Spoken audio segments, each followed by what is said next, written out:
And family, as you come up, we want to say thank you. We know that he's been dedicated to the fire service and to the Franklin County Fiscal Court, but we also know that a family is a major part of that dedication. And so we say to you, thank you. All right, everybody, here we go. We're going to take a couple. 1, 2, and 3. One more, guys. 1, 2, and 3. Thank you very much. Thank you. God bless.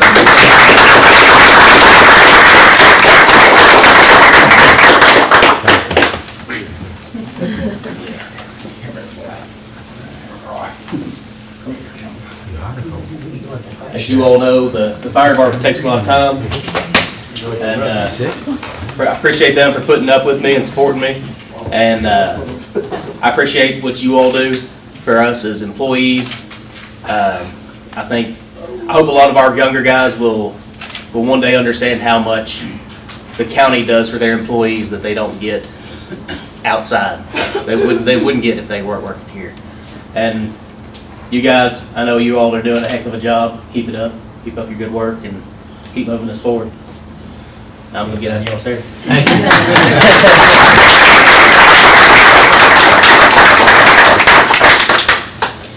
And we have another retirement. Sheriff Shane Weber, did you come up? Shane, do you have family here tonight? No. Okay. That's me. Thank you. Here you go. Bill's package still, sorry.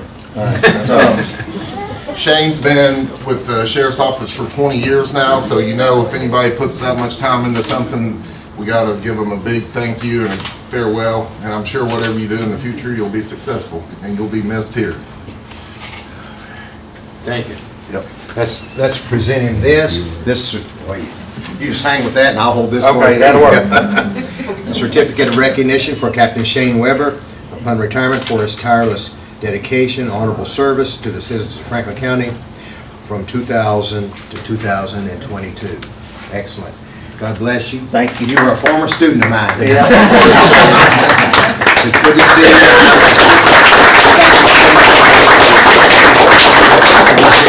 Go ahead.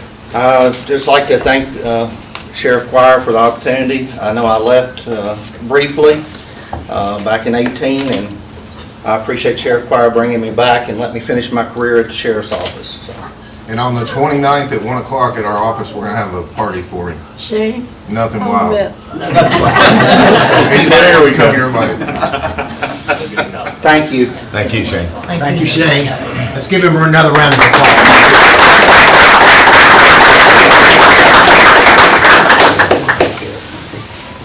Okay. So for families, you're welcome to stay, but we will allow you to move if you need to, if you want to move. What'd you say?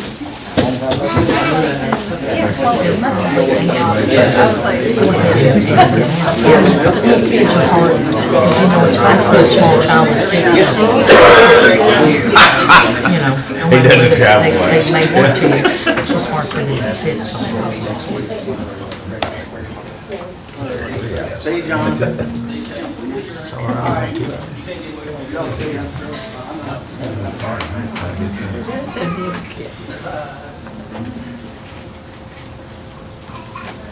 All right, I think all of you see around your desk an umbrella, and knowing the person that put them here, I'm sure it's a cookie, but they're too pretty to eat. They're a lot better to just look at. Feed them. And at this time, I want to call Judge Teresa Barton up, and I think Leanne Snelling's going to be with her to talk about a wonderful project that is being proposed for our country. Thank you. And welcome. Oh, Harry Carver too. Okay, I didn't know. This will Andrew launch the Judge Wells, member of the court. It's a pleasure to be here. I'm Teresa Barton, Leanne Snelling. We have Harry Carver as well. We have one more item that's been solidified, so we want to bring Harry into this as well. If you live in this community, you've read the paper, you've been listening to folks around, looked at Facebook, you've heard of Gimme Shelter. And this is an umbrella alley project. Andrew, if you could go on to the next one. I assume you can hear me. Sure. Andrew, can you hear? Thank you. Something that that I had seen in other places and realized that a little bit later that activated alleys have been actually featured in the Main Street program. So we had this idea. I'm just going to kind of skip through this. There's a picture there of the one in Pikeville. Pretty impressive, fun art installation, if you will. During the pandemic, you know how you're thinking about things that you can do in the community, and I mentioned something to Leanne Snelling. Of course, she took off with it and called Laura Hegg at the city, Blair Hecker. It's one thing after another, and I guess that happened sort of March this year that we just had this idea and it started to materialize very quickly. So we have this project that we're proposing, and it's called, again, Give Me Shelter. And we're looking at, could you go to the next one? I'm trying to skip through because I know you've got a huge agenda here. The what? So this is a project to construct this umbrella alley over the end of Catfish between Broadway and West Main. And of course, we'll extend it if in fact it's embraced. We have additional sponsorships maybe in future years. But to begin with, this is similar to what it's going to look like. We have sponsors who have already started to line up to sponsor the Umbrella Alley project, and they're going to pay for actually the installation side of it, and that would be for the mounting, the wires, the lights, the umbrellas, and then we have folks in the community we're hoping that will come forward and make contributions. As low as $25, you can get a piece of the umbrella, if you will. The great benefit of this is it's going to benefit the CARES Coalition. I'm sure you've heard of the CARES Coalition. They are being formed now. They're sort of at the end of, I guess maybe they're halfway through this grant cycle, if you will, and they have, Blair does a better job at this than I do, but they have a consultant that is putting together the CARES Coalition, which encompasses housing and homeless, food safety, those who have some issues with shelter in the community. It's going to benefit them. So it'll become an umbrella agency, so you're going to hear this 2 or 3 times. We're looking at this as a twofold benefit. Not only the art installation, that we can have the enthusiasm, excitement for the community, but we have this location, people can contribute, and of course it's going to benefit others in need. So that's the whole point of that. At this point, I'm going to turn over to Leanne. She's going to talk a little bit more about the stakeholders and the community fund and how that's going to work. Stay by the way. Good morning. Good morning. We have a list of stakeholders, but honestly, let me start with the fact that really everybody in this community is a stakeholder. We obviously are, we were bored during COVID because we didn't go anywhere, and we just started talking. And sometimes that's good and sometimes it's bad. But, we have a team that's working on the fundraising efforts. We're currently looking for the key sponsors, the big sponsors. The city of Frankfort, of course, is a stakeholder. You all are a stakeholder because all of this is going to help tourism as well as take care of the people in need. Downtown Frankfort Incorporated, DFI, the Franklin County Community Fund, and I'm going to let Harry talk about that in just a second about what that is. Frankfort Tourism, all of the property owners, and the CARES Coalition, which is this new entity that we're hoping really just to get their seed money to get them up and running and started. Harry, do you want to tell them a little bit about the community fund? Briefly, I'm sure you all have heard before about the Franklin County Community Fund. I know we've talked about it, and I'd love to come back sometime when you don't have such a big agenda and talk about the community fund and what we've been able to do over the past few years and what we see happening down the road. But over the past few years, we've created and grown an endowment that'll help this community from here on out. We're trying to grow it now. But the other thing that we have done, and what's important, is that not only creating an endowment to help future generations, but also to raise the level of community philanthropy in Franklin County. How do we grow the pie? How do we get more folks to give? And how do we help nonprofits either that are struggling or trying to get started? So talking to Leanne and Teresa, this seemed like a great opportunity for us, to serve as the fiscal agent for this project until the CARES Coalition gets their 501c3 status. So we're excited to be a part of this project and hopefully make it easier for folks to give. We're going to We'll go live, I believe it'll be a week from today, with a website that'll allow people to contribute online and make it easier. The Franklin County Community Fund is affiliated with the Bluegrass Community Foundation based in Lexington, and we're part of their service area. So we have a lot of the tons of back office support and everything to make this possible and to make it as smooth and seamless and make folks that are giving comfortable with how the money is being managed and taken care of. So I'll shut up now and I look forward to coming back sometime and talking more about it. Hope you will. Something I want to add is adding the Franklin County Community Fund to this, we've been able to lower the administrative costs significantly. Originally, we had a different route for the 501c3. It's going to be in the neighborhood of 1% or less to administer the fund, which is huge, because you know that's what everyone looks at when they want to give. They certainly do not want to make a contribution to something and there's a lot, a high administrative fee. I want you to finish up, but I do want to make sure that we talk about November, candlelight. Yes. Yes. Homeless. Can we see the next slide? Sure. All right. So the timeline, it's moving quickly. It's moving very quickly. I think more quickly than we imagined it was going to. In July this month, and of course we're more than halfway through this month already. Final approval, we're finalizing the budget, the fiscal agent, which I think we now have locked in. We're going to launch the fundraiser at the Downtown Concert Series, as well as we're going to be flooding social media with this. During August through October, we're going to be fundraising. They'll be working on the design of it, and the nuts and bolts of it. We'll purchase the umbrellas.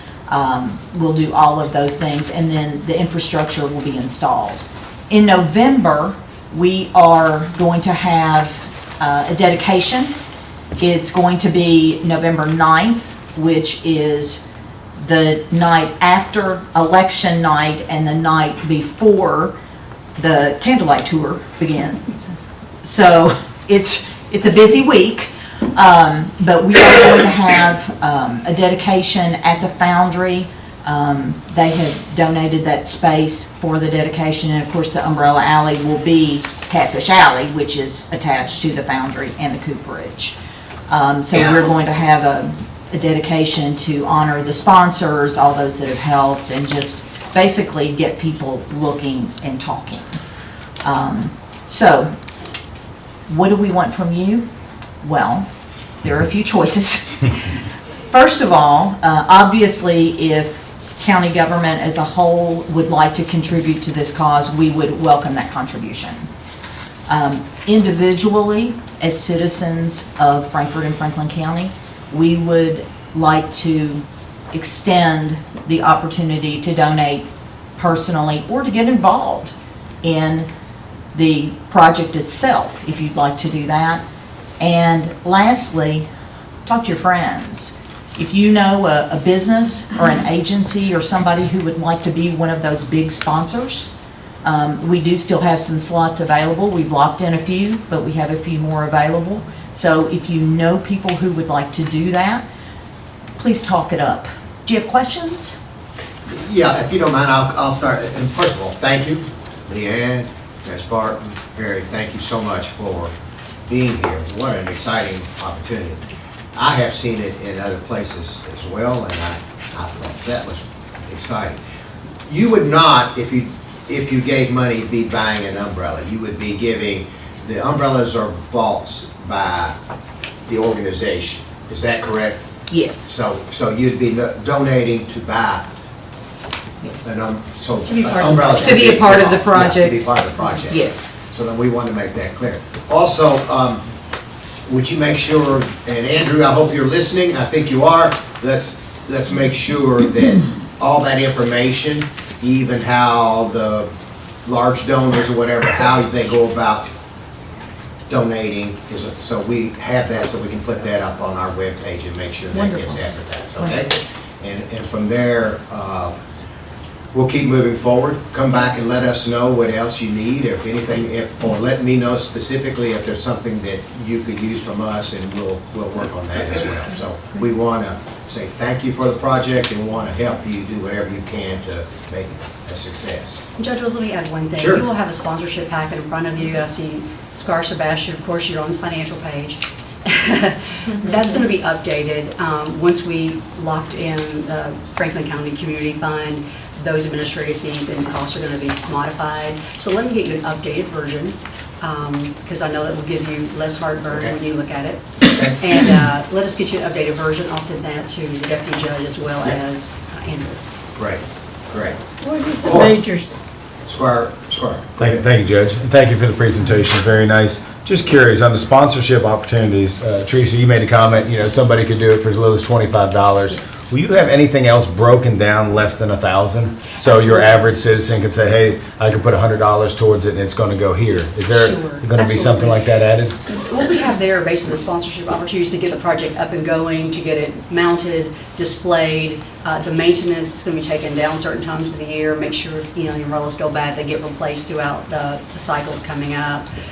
But there will be individual opportunities that we will have on this website. Okay. That's more of a sponsorship opportunity that you have there. But individuals, absolutely. We're hoping that lots of folks will just contribute $25. And most, I guess the majority of them, if not all of that, will go to the CARES Coalition. Perfect. Thank you. Okay, Go ahead, Squire. thank you. I noticed that Leanne said major sponsor, so what is the amount to be a major sponsor? $5,000 is the alley sponsor, which is our top level. Okay, We were searching for one of those. We have locked that in currently. First Christian Church has stepped up to be the alley sponsor because they feel strongly about the project and about bringing people downtown and keeping them here. Then we have $2,500 levels, and then we have $1,000 levels. are they all major sponsors? Yes. And they will have their name on permanent project website Yes, and name on project plaque. yes. Okay, thank you. Did you bring your checkbook today, Squire Booth? I've got so much money, I don't know what to do with it. Squire Sebastian. Thank you, Judge. Thank you all again for being here. As you indicated, the project budget is going to be updated because as I see right now, it appears that the administrative costs, and the way I'm looking at this budget, the administrative costs are about 20% of the budget, so that's going to be modified Very much so. Significantly. because that's a pretty substantial cost for administration. That's exactly what I was telling you. We're looking I at heard, about 1%. but I'm just trying to make sure Yes. that that will be reflected in what we get And that's one back. of the reasons and one of the things that the community fund, and we're able to do this because of our affiliation with the Bluegrass Community Foundation. And for projects like this, they're able to offer the ability to get things kicked off at a low administrative cost. So, Do you anticipate like a staffing overhead or for any No, reason? no. So, so let's say, is there like a maintenance schedule? Once a week, somebody's gonna drive down through there and say, we need to look at, I The city mean, of Frankfurt is managing that. so they will handle all They of will that. handle it. They will And handle they're- the And they're gonna handle that installation. at their cost. They're doing an Absolutely. in-kind That's donation. where we're gonna be able to modify that significantly. Yes. Right. So sorry that you got the old version, but we had to go what we had at the time until you found Harry. I mean, I found Harry a long time ago. Squire Tracy. Thank you. Thank you all for being with us. The Main Street director in Pikeville, she's on here quoted that they take theirs down in early November. Yes. And on the timeline for this project, installation is going to be in November. How long do you all see those staying up? That's gonna move to the city. They talked about taking them down each December, putting them back up in April. I don't know they're gonna do that quick turnaround this time because we're launching it so late in the year. It's also Homeless Awareness Month in November. Candlelight Tour starts the day after we do the launch and the grand opening. So the timing is, we want the timing for what it is.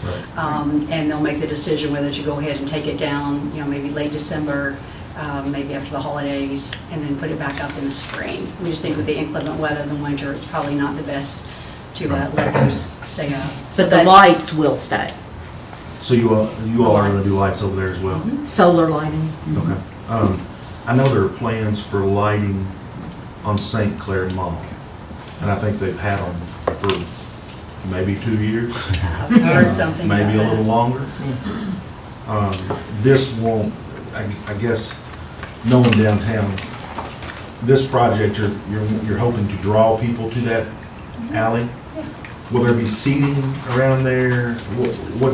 Or is it just photo ops? Because we all know most people take photos on the tracks and around St. Clair Mall. Photo ops primarily.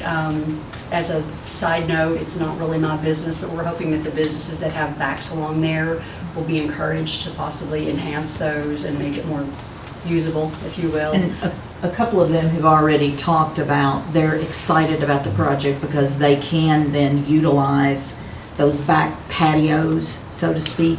Marble Yeah, Bibbs Cooperage has has one, one. a few of those businesses, I think Mi Fiesta has one, that they're hoping that will draw people. Yeah, the So Cooperage potentially you could see the city closing that street off like they do St. Clair to offer outside seating per se for those areas. That's also, that's I don't know. way out of our Yeah. purview. It's an interesting idea, I hadn't really thought about it. But I think it's a thoroughfare with a parking garage, and you'd have to cut through your, the parking lot that you guys rent, so I don't know. That's, again, not my call. I don't want to get ahead of us. But we think it would encourage folks to Right, kind of beautify the backside Absolutely. and utilize it.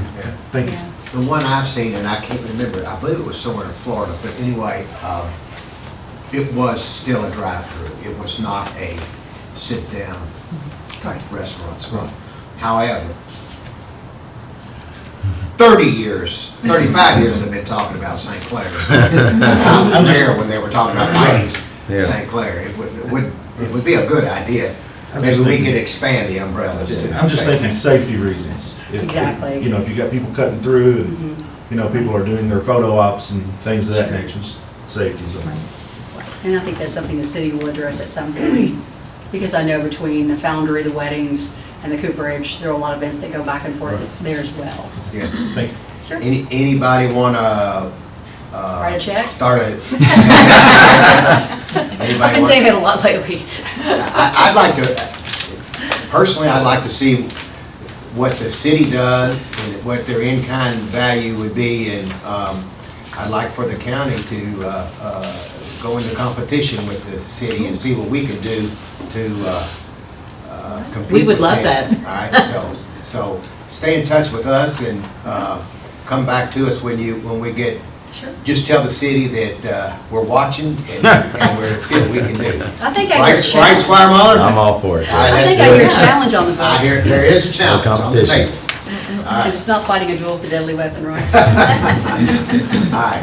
Anything else? All right, thank you all very much. Thank you. Great idea. Thank you. Great idea.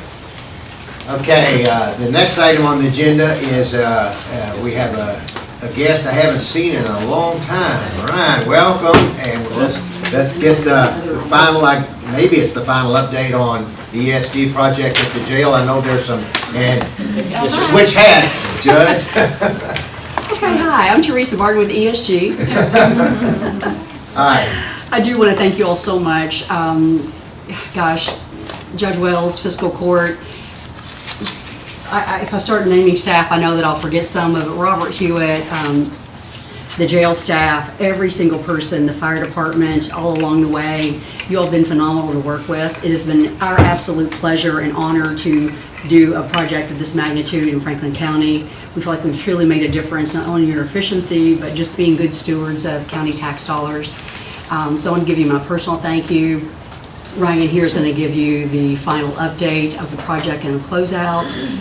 He's going to give you the details of that, but I just wanted to make sure that I told you how much I appreciate working with you all. The engagement, the Energy Committee, you guys were great. You asked great questions. You held our feet to the fire, and that's exactly what I would expect. So just want to tell you how much I appreciate us having the opportunity to do the project here in Franklin County. So, Thank you. Ryan? Ryan, welcome. Thank you. Thank you. Good to see you back. Yes, good to be here. Yeah, just wanted to give an update of kind of how the project went. I know you guys were busy, so I'll kind of hit the highlights here. I just want to go over each ECM that we did. So we had the lighting upgrades. We did at 313, 315, and here at 321. road department, and fire stations. That work started in January 2021 and finished in February 2021. And then the jail, we started that in March of 21 and finished that in the same month. So we got our feet on the ground and really knocked that one out. So the water conservation, we did work there at the jail. We installed isolation valves to facilitate the maintenance, future maintenance there if they have to change anything out. That work started in October of 21. Once those valves were in, then we went to our actual upgrades. That work took place in November of 21 and finished in mid-December 21. Also on the water conservation, we did work at 313, 315, again here at 321. That work started right after the jail in mid-December of 2021 and finished late December of 2021, right before the holidays. Made good progress there as well. A big conservation we did, conservation measure was the HVAC upgrades. First one I'll talk about is the jail. We changed out all the air handlers there at the facility along with the honors dorms, upgraded the package units. That work started in May of 2021 after we got delivery of equipment. Fortunately, we were ahead of the curve on ordering materials before the COVID impacts really hit on equipment. So we were able to get started there in May of 21 and finish that work in August of 21. And then we had a reheat boiler that we were waiting on. That did get impacted by COVID equipment delays, and that work just finished up in March of 22. Also with the HVAC upgrades, we did controls upgrades, which is a new front-end system for the jail staff to monitor their equipment. That's been a big improvement. Wes Culbertson's been very happy with that work. And that work took place in the same time frame of May 21 and finished in September of 2021. We had HVAC upgrades at 313 and 315. Replaced all those units at both buildings. That work took place in March of 21 and finished in May of 21. With minimal impacts, hopefully we didn't inconvenience anybody too much as it was starting to get hot. I think we knocked that out pretty well. The roof upgrades, that was the first measure we started. We started that in December of 2020. We got that right before winter weather impacted us, so we worked from December 2020 until January 2021. Took a break with the weather, and then we had some materials, because roofing is one of the first ones that got impacted with material issues. But we resumed that work in March of 2021 and finished in July of 2021. And that was complete upgrade and removal of the old roof at the jail and put a new one on. We also put in skylights at the, they call them exit vestibules, just to cover those up, keep the weather out of them. Those have been a big improvement. And it'll help save the longevity of the new doors that we installed. So. The backup power generation, that is at the jail. Again, I think when we first talked, we were going to go with a diesel, and then right at the end, we changed it to a natural gas generator. So we got all those items worked out. We set that generator in July of 2021. And then after that, we worked on the gas line conduits, all the underground utilities from the generator to the jail. That work took place in July of 21 and completed in November of 2021. We did get the generator swapped over in February of 22, right after the cooler weather, or cold weather, sorry, from the winter. So we got that hooked up and everything's up and running, available for use if needed. Then finally, we did exterior improvements at the jail. As I mentioned, we replaced 11 doors, exterior doors at the facility. That work took place in October of 2021 and completed in December of 2021. We also did EFIS repairs. That work was a short window to complete. We were waiting for weather to get a good opportunity to take that work on. And that work started and completed in the month of June. Just wanted to mention, as I talked about, we had some challenges during the project. Challenges with COVID limiting access and then also impacting our manpower. Everybody worked great. As Teresa mentioned, it was the support of you all that really helped get this project and keep it rolling. One item I just want to talk about, we kind of hit anything and everything on this project. We had the patches for the EFIS repair. There were holes in the walls. As we went back to patch them, we had them patched and ready to start painting, and then birds started pecking them out. So it's just anything and everything. So instead of going with the insulation, we went with a metal patch over it, so they couldn't penetrate that anymore. So kind of did an upgrade there above and beyond the typical scopes. M&V update. Now that the project is completed and signed off, the savings guarantee started July 1st of 2022. And we have completed our pre and post measurements. We did on option A, which is the pre and post on the lighting and the water side. So with that, the M&V report will be delivered. It's due 90 days from the year one guarantee. So that puts us at June 20th of 2023 when that first report will be due. And again, that'll show the savings that we started to accrue from July this month until that year one ends. On that note, on the M&V, we've had some discussions with the jail staff on the water usage, not quite seeing what we would expect. So what we're doing is we're going through verifying our flush valves are flushing what they're supposed to, getting the correct pressure to make them operate. So we're actively pursuing that, and we'll get to the bottom of it and make sure everything's doing what it's supposed to. So on that note, we have seen since January when we got those installed, there were some, there was savings there from previous years and from our baseline overall. So. But again, we're still looking into that. So. Then just to summarize, it's a $4.8 million project. 10 facilities received upgrades or improvements, and 90% of those improvements were at the jail. And then there's an annual savings of around $148,000. And then also note we had the customer contingency. We returned $4,000 of that, or a little over $4,000 of unused contingency.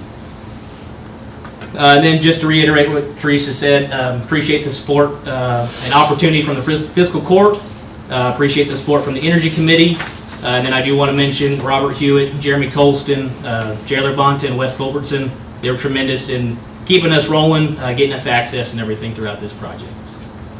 So thank you. All right, thank you. I know there's a lot of questions. I think Spark Tracy before you, JW, if you don't mind.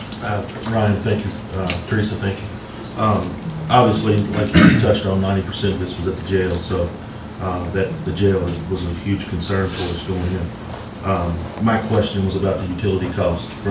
I think during our last meeting, there was a concern over the utilities at the jail, specifically water. Yes. So it sounds like yes. we are trying to address we are looking into it, and we actually went out last week, 2 weeks ago, found some abnormalities, made some adjustments, and it was starting to do what it needed to. So yeah, actively pursuing it. Yeah, thank you, Ryan, for being here. So your monitoring and verification, I guess your first full report will be in June of 2023? Yes, sir. That's when it's officially due. This one's different than some projects. Some projects are actually monitoring utility bills. Right. We don't do that we're not doing that on this one. So we've got the pre and post, so in theory it could be due earlier, but with our M&B group and their backlog, that's the deadline it has to be in. So okay. We'll be pushing to get that. We did some conservative estimates on savings on our budgeting for this year, and the percentage of where we were at completion on the projects. But I just wanted to make sure that going into our next budget, we hit what we're aiming at. Yes. Yeah. Thank you. Anyone else? Sebastian? Thank you, Judge. Did we build in like inflationary rates for inflation of utility costs, et cetera, to go up so that we have parity from the beginning of the project to the end? That's typically how we do that. We have an escalation rate that we put in there that we all agree to up front. That yes takes that into consideration. Okay. And longevity for savings? I believe it's So an 18-year project is what we've got. Okay. For some reason, I had escaped the 18 years. Okay, thank you. Anyone else? Is that 3%? Is the escalation rate, and that's in the Okay. M&V attachment B, I believe it is, or I exhibit could get B that to you, Squire. Yeah. I think it's attachment B. in the contract. It's the escalation rates based on utility. And you know, it's the commodity, because if we can't guarantee Sure. an increase, obviously. Absolutely. And then I do want to mention, Robert's got my number, Wes has my number, you all have my contact. If there are any questions, don't hesitate to reach out. I'll be available, will be available, so feel free. Ryan, for us, the savings is probably number one. Number two is being able to work on the systems and to know about the systems. Have you gone through with Jeremy Colston and the jail staff Yes. to make sure that everybody knows how to operate and Yes, we've done work the training. systems? Yeah, we've done formal training. In fact, we video recorded the one training at the jail of going over the equipment.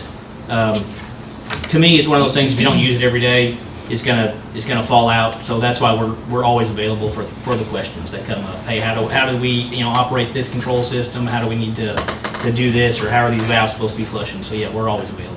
And is there a guaranteed 1-year warranty on virtually everything? Yeah, virtually everything, and then there's some that have longer warranties, like the roof, for instance, it's a 25-year, I believe, and that's all in our O&M manuals that we'll be turning over to you all, that you'll have, and I'll Okay. explain all those. Okay. As far as Sebastian? Thank you, Judge. Is there any type of bell curve as to how we see savings, or is it flat every year for the life of the project? So let's make up an arbitrary number. We're supposed to receive $75,000 in savings. Is that each year of the 18, or does that kind of arc at some point? There Do you is see any a ebb and point. flow in that, or? Right. Typically, like, so for the savings on usage for water is an easy one. That would be same every year. You'd see that. But there's some like operational costs. There is maintenance that comes into maintaining the equipment after so many years, which is factored in. So yeah, you'd see, it'd go There will up be and then it some would more margin. level off. Okay. Yeah. I believe it's year 8 on the operations and maintenance that we de-escalate. There, Because we I know would at some presume point- that because of the equipment. I mean, as it ages, it is less efficient, We're one of unfortunately. the only ESCOs, honestly, that actually de-escalates operations and maintenance savings after about year 8, because we know that's when you're gonna have some service calls. Things will start to happen a little bit, you're gonna need to invest a little bit more into your, the units primarily. Yeah. Sometimes controls, if something's indicated from the commission standpoint. So that'll be something we'll have to be mindful of and kind of start watching that arc. It's about Any other questions? $148,000 a Thank year you. for 18 years. Squire Booth? What do you think was the problem with water at the jail? What we're running into right now is low flow. If these lower flow valves or pistons don't have enough water pressure on them, what they do is when they flush them, they just stay open and they just leak. So you're getting more volume on those flushes. So until it has that pressure to close it, it's going to continually let water pass the, I think, 2.4 GPM or gallons per flush that we have put in. So it's been putting in more than what we had planned. So when we did our post measurements, it was flushing how it was supposed to. We did a 10% check on those. We didn't check every single unit, but where we are, that may be what we're going to go have to do and make sure everything's operating as it Wow. should. That'll take some time, I guess. It definitely does. Any other questions for Brian? Brian, Judge Barton, thank you very much. We appreciate you. Thank you. Great job. Thank you. Thank you. We really, really, really are happy the way it's turned out. It took a while, but Yeah, Jim. like everything else, Yeah. it's just a process. Absolutely. Thank you all very much. We Thank you all. Appreciate your BSG. help. Thank you. We'll be in touch. Bye. The next item on the agenda is just a quick review of our July 7th event. It was the Military First Responders Family Appreciation Day. It was a bad day, it rained, but the event did take place. Andrew, you've got some pictures. I'm sorry that Squires, you all couldn't be there, but it really turned out to be a prelude to the beginning of an annual event that will be fantastic for our community.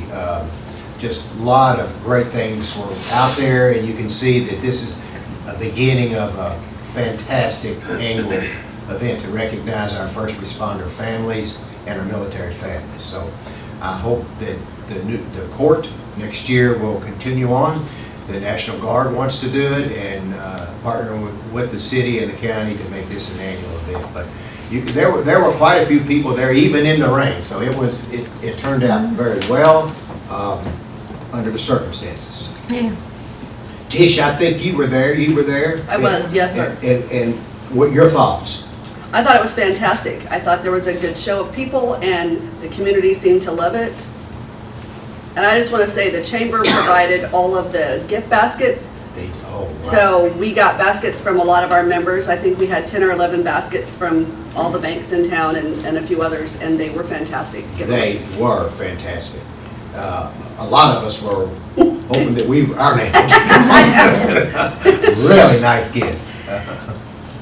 Kimberly Atkins is one in the picture there, along with Secretary Jackson. And Kimberly was so instrumental in our staff, our Charlie, Tambra, Andrew, Brittany were all very instrumental in making sure this was good. So I want to thank our staff. I want to thank the people in our community, Tish, the chamber, the city, and the National Guard, the VFW, so many others that made this a successful inauguration of this fantastic event. So, with that being said, let's move on to the next item on the agenda. That is authorization for approval for minutes from our special meeting of June 27th. Any questions on that? The next one is approval of minutes from our special meeting of June 29th. Any questions on that? The next one is authorization for approval of minutes from our regular meeting of June 30th. Any questions on those? Okay. The next one is authorization to approve the county clerk's amended 2022 annual order setting maximum amounts for deputies and assistants. We have Mitzi here. Hey, Mitzi, welcome. Good morning. Thank you for being here. Thank you for having me. Good morning, Judge. Good morning, members of the court. Thank you for having me. This is actually my first time being here to present to you guys, so thank you so much. And the reason why I'm here on behalf of the county clerk's office is to amend our annual order for fiscal year 2022. I believe that our clerk, Jeff Hancock, had previously mentioned to you that we were going to be in need of making this amendment because although we're excited that 2 members of our staff are now expecting little ones later this year, we also know that that is also going to kind of leave a void on our front line, if you will. That's what we call our front line, our motor vehicle line. One of those clerks is also a dealer clerk, so that means when we have dealerships here in town, they bring that work in and that individual processes that work. So with the 5% increase, I believe you have that in your packet, our current 2022 line item budget for salaries for our staff is $676,208. So the 5% increase would then bring that up to $710,018. So this would allow us not to only hire someone in the interim, so we're looking at the fall, also taking that into next year, fiscal year 2023. We do want to retain that staff person as well. And again, this would be for our motor vehicle front line, just for uninterrupted customer service. We really try to provide the best customer service we can and have quick turnaround on those dealership transactions, as well as customers and those in the community who come into our office. So if you all have any questions? Thank you. Any questions for Squire Muller? Thank you, Judge. Thank you, Mitzi, for being here. So are both of the employees that are going to be out on maternity leave, they definitely coming back? Maternity and paternity. Oh. We know for sure that one will. One is still trying to figure out childcare and those things. So we're having those discussions right now with that employee. Okay, thank you. Any other questions? Just one quick Go one. ahead. Thank you, Judge. Thank you so much for being here. Thank you. The staffing ratio, what's the staffing ratio? We have 12 staff in our office, 14 including the clerk and myself. And I can give you a breakdown per department if you'd like that, but 12 total as of right now. And are 8 of those, do they handle kind of I guess, the motor vehicle licensing? Obviously, I'd say a number of people are cross-trained to handle notaries and weddings and Marriage deed licenses, room yes. and marriage, Yep. all of those Yes. type of things. So of course, we have one election supervisor because we have seasonal help that comes in to help with that. We have 2 ladies that are deputy clerks in the deed room that handle all of the land recordings. And then we have motor vehicle supervisor. We have our title lien clerk. We have a bookkeeper. And then we have 4 currently across the front line who handle all things motor vehicle, 2 of those being also our dealer clerks. Because we like, when folks come in Franklin County, even if they're from Scott County, Woodford County, and they purchase a vehicle here in Franklin County, we want them to bring that work to us. So we work really hard to stay on top of that. And so some of these resources will add another person, so that's going to take that staffing forward. Correct? Correct. Okay, any other questions? Seeing none, Bitsy, thank you. Thank you so Appreciate it. much. Thank you all for your Y'all have a great great work, day. too. Thank you. I appreciate it. All right, the next item, the next 4 items are you, Sheriff. You know that I don't like to go after the clerk usually. You know, it seems. At least they didn't bring us a it seems check. that That's kind of a commonplace around But here. she wasn't talking about excess fees, so it's okay. Yeah, our audit was clean, so we're happy that we're 3 for 3, and we want to keep doing that. It was what we pledged to do, pay your bills on time, stay in budget, so we're thankful. And we will try our best to keep doing that. That was nice that you got a clean audit. Yes. Here, here. Again. Yeah. Again, yes. The next item is surplus for the purchase of a gun. This one is for Shane Weber. It's kind of what you do in policing when you retire after 20 years. We buy your service weapons, so we'll take up money around the office and friends and family, and that money will go back towards a new gun. And we will transfer that out of our name into his name. Okay. You use a dealer to do that, right? Yeah, Mike's gun shop will do that for us. And the next one, to declare it surplus. We have some older blocks that have been around for probably close to 20 years, and we're just trading those in. And with the 3 new resource deputies and Shane retiring and a couple others, we just need to replenish. And we're gonna be buying, I think we're trading 7, and we're buying 6, so.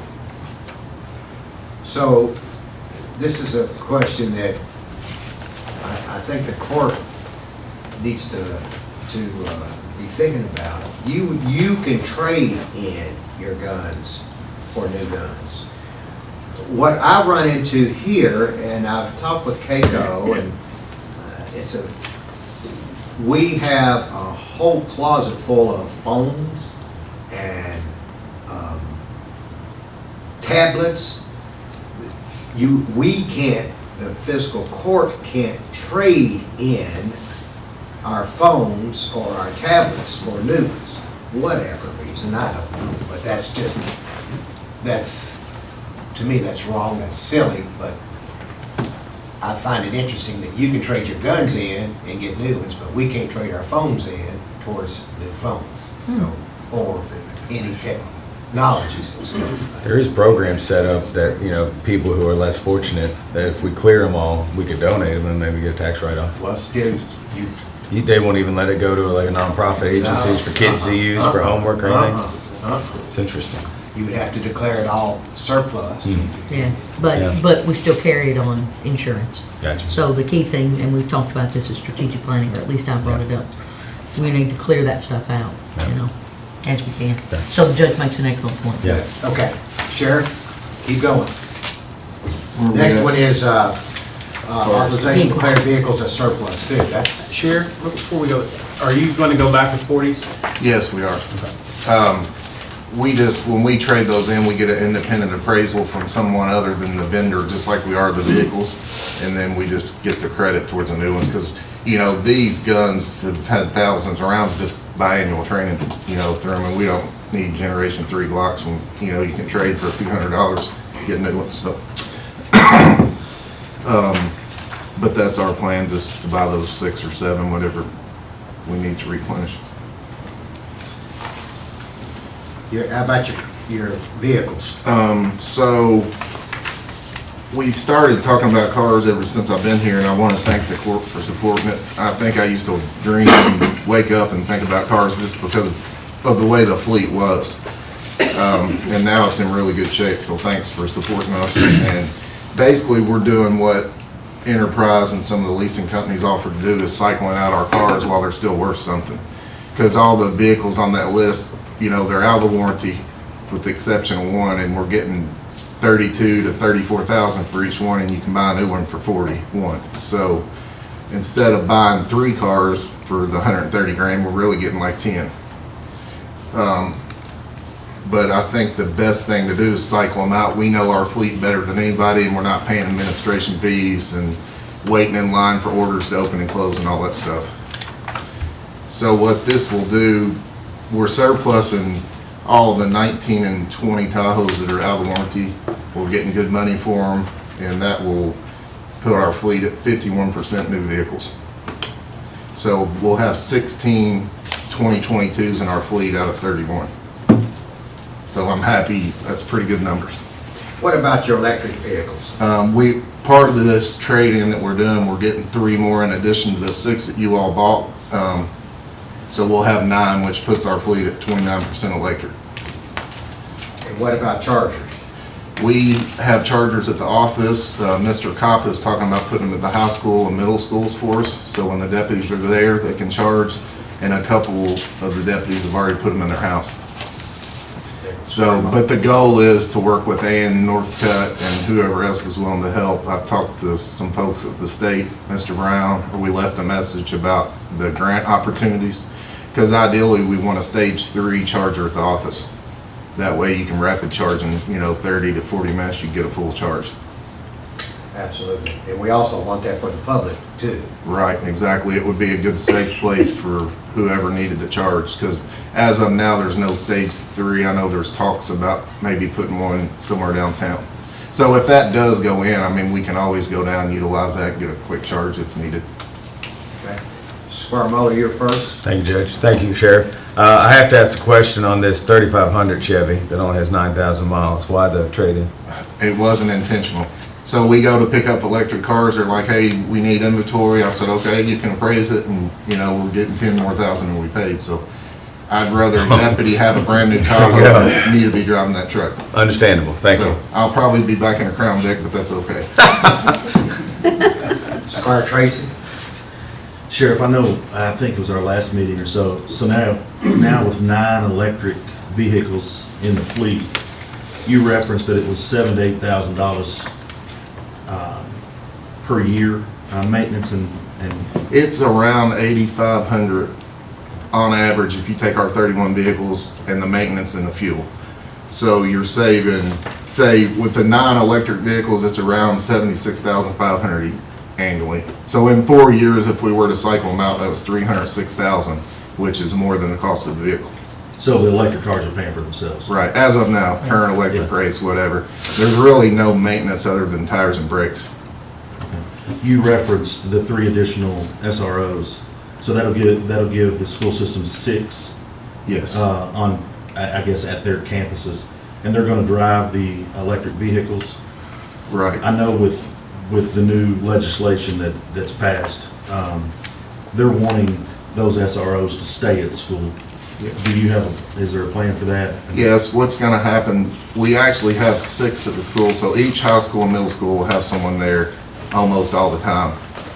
With these electric vehicles, we're not putting cages in them because our intention is we have a 7th deputy that's actually going to be teaching there, doing community events and covering when those guys are out of school. So he will also transport. If they were to have a prisoner, it happens. That's a lengthy process with juveniles typically. It could take a whole shift. So we don't want our deputies leaving the school. We want them to stay there. So what's going to happen, we'll transport whoever, they'll do the paperwork, and that way the school's not exposed. Thank you. Squire Sebastian. Thank you, Judge. Just a quick question about, you said there won't be any kind of cages in the vehicles. So what will we need to do to upfit those for the appropriate use? The upfit on those are around 5,000. We're putting stripes, lights, Lights. radio, and computers. Computer. Right. Not gonna have radars and cages because it's not what they're here for, you know. We won't be running traffic or transport. Now, cages will be available later this year, so we may end up putting them in maybe half of them, who knows. But at this time, we're gonna see how it works. But we won't be transporting anybody in a car without a cage. Okay. Thank you. Squire Blackburn? You were talking about charging stations. Did the dealer help out at all with any of Well, that? if you look on GM's website, it says each purchase, but it doesn't apply to government deals. Because if you look at the sticker price, we're getting them for around 4,000 less. Right. And it's a $30,000 card, but I asked them and they's like, it does not apply to state contracts. Because you got a good deal. Well, if you know, I know for sure because I'm doing it right now, buying a car for yourself, you're paying sticker price. You're not getting a good deal. Not right now. So it's the same theory. I mean, we've already got a discount, so they're not gonna give us a charger. But it says on their website, if you buy an electric vehicle, that they will put a charger at your house. Unless Which you're- may be true. unless you're if you government pay agency. sticker, right. Yeah, it makes So sense. is it about $1.48, $1.50 to charge one? I was told when I met with the plant board that at current rates for a full charge, it's around $4. $4, okay. Thank you. Okay, any other questions for the sheriff, or any of those, on any of this 4 items? Well, I want to make a comment. That $4 is less than a gallon of gas these days. We're going that way. Yeah. That's pretty cheap for a full charge, isn't it? Because I was I seeing average that 5 it's to 6 on ours. $5 or $6? Yeah, it's about what ours is. For a full charge? Okay. And hey, don't hold me to that, but I remembered in my mind $4. Maybe it's more. You know, another thing, Sheriff, you and I have talked about this, and I'd love Ann to start looking at, is solar. You know, there's no reason we can't put solar on top of your facility or even the schools, charge them for free. Well, I guarantee you my garage is probably the most efficient if you look at the electric bill because it's spray foam. Yep. And I mean, it is really easy to heat and cool that thing. Yep. Okay. Talking about the shopping. Yes, Yeah. okay. I thought you were talking about your personal business. All right, Sheriff, thank you. Thank you. Stay safe. Okay, the next item on the agenda, Counselor Sparks, are you on? This, and Tambra, this is the first reading of an ordinance amending the operation of County Fiscal Court, Chapter 30, Administrative Code. This personnel administration, methods of filing for vacancies, compensation plan, classification of employees, and adding a section for county-issued property to employees. So this is the, just a review of this. The vote will be on August 12th. Tambra, you want to answer any question? Anybody have any questions on that? Or Counselor Sparks? Y'all, I'll just say this, I hope you all got a copy of it. Ms. Harry, focused in on it, drafted the ordinance consistent with your all's instructions here a couple weeks ago. Should only go in as one ordinance change, and I think it looks good. It seems like it expressed what you all wanted it to be done. All right. All right. There's no questions on that. Let's move to the next item. Thank you, Counselor. You're welcome, sir. The next item is the first reading of an ordinance amending the table of special ordinances, Section 1, the zoning map for a 49.96 acre property identified as on the TVA map located at 3730 Peaks Mill Road from rural residential to agriculture. There won't be a vote on this. Robert, would you talk about this issue, please? And Robert, by the way, you are 1, 2, 3, 4, 5 others after that, or all together. Excuse me, just let me pull my agenda back up. I apologize. 1 second. This is I had some- item 11. Item number 11. Okay. My apologies. I had someone in the office with me.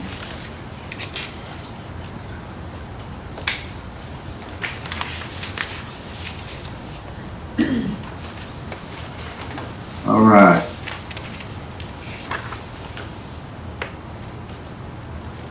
Okay, so referring to the ordinance on Peaks Mill Road. Yes, sir. Okay, so So this is a request by the property owner to go from rural residential to agricultural district at 3730 Peaks Mill Road. It's 49.96 acres of property. The Planning Commission held a public hearing in the same evening, recommended approval of the zone map amendment with the staff recommended findings. The property owner intends to build family homes on this tract of land. Staff recommended approval, and I'm happy to answer any questions. Robert, the first question I'd have for you is, what's the difference in having more homes on their property from rural residential to agriculture to AG, from RR to AG? What's the difference? Well, in this case, well, in all cases, if you own more than 10 acres out in the rural area, you're classified as a farm. And so rural residential zoning only allows one structure per every acre and a half. They have to be individual lots. In agricultural zoning, you're allowed to have your primary residence and additional residence for either family members or tenants who work on the farm without having to subdivide the property. So that's the main difference here. Cheaper taxes. Yes, exactly. I'm not gonna say that. No, I know. Okay. All right. Any questions on this item on the agenda? And today,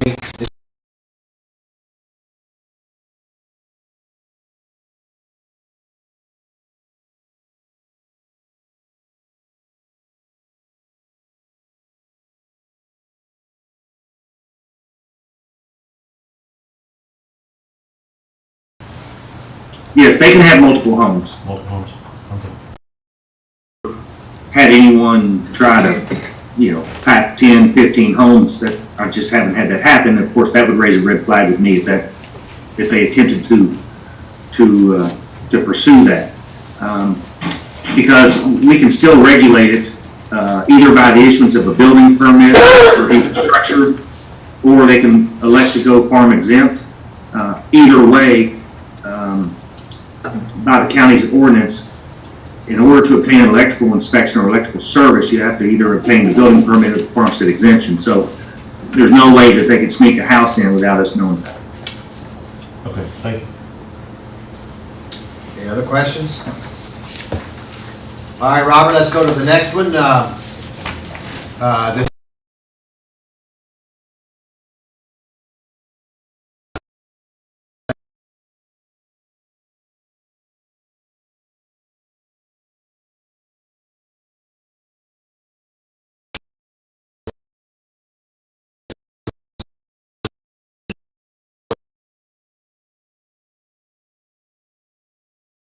Industrial General District, IG. Robert? All right, so as the court recalls, this was an item that was brought to the court back in 2020 for a zone map amendment from agricultural to industrial general. At that time, the Planning Commission recommended approval. The Fiscal Court held their own public hearing and ultimately denied the map request. So 2 years go by and the applicant filed once again for the zone map amendment from AG to IG. The Planning Commission held a evidentiary hearing, took testimony and evidence into the record. They tabled the item for the preparation of the summary by their recording secretary and reconvened the following month. At that time, they established findings of fact and have recommended to the Fiscal Court denial of the application to change the zoning. So therefore, since it is a denial, it's being presented as a resolution to, uphold the Planning Commission's recommendation. What are the other options, Robert?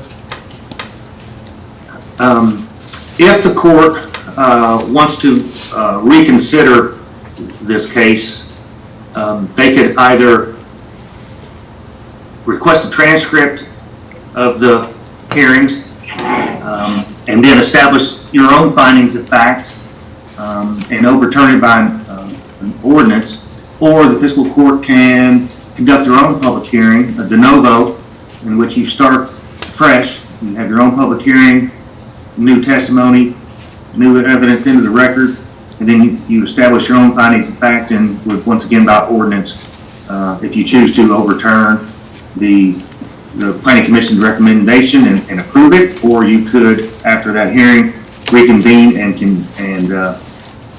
pursue the resolution that's on the agenda for today. If you choose to either request a transcript or conduct your own public hearing, I would recommend that you table this resolution today, and then it can be brought back up at a later date. As always, remember, per statute, the fiscal court must take final action on a zone map amendment request 90 days after the planning commission's recommendation. And that date falls in September. Okay. All right, Court, What? your thoughts? You want, so basically, Squire Moore, I'll let you go first.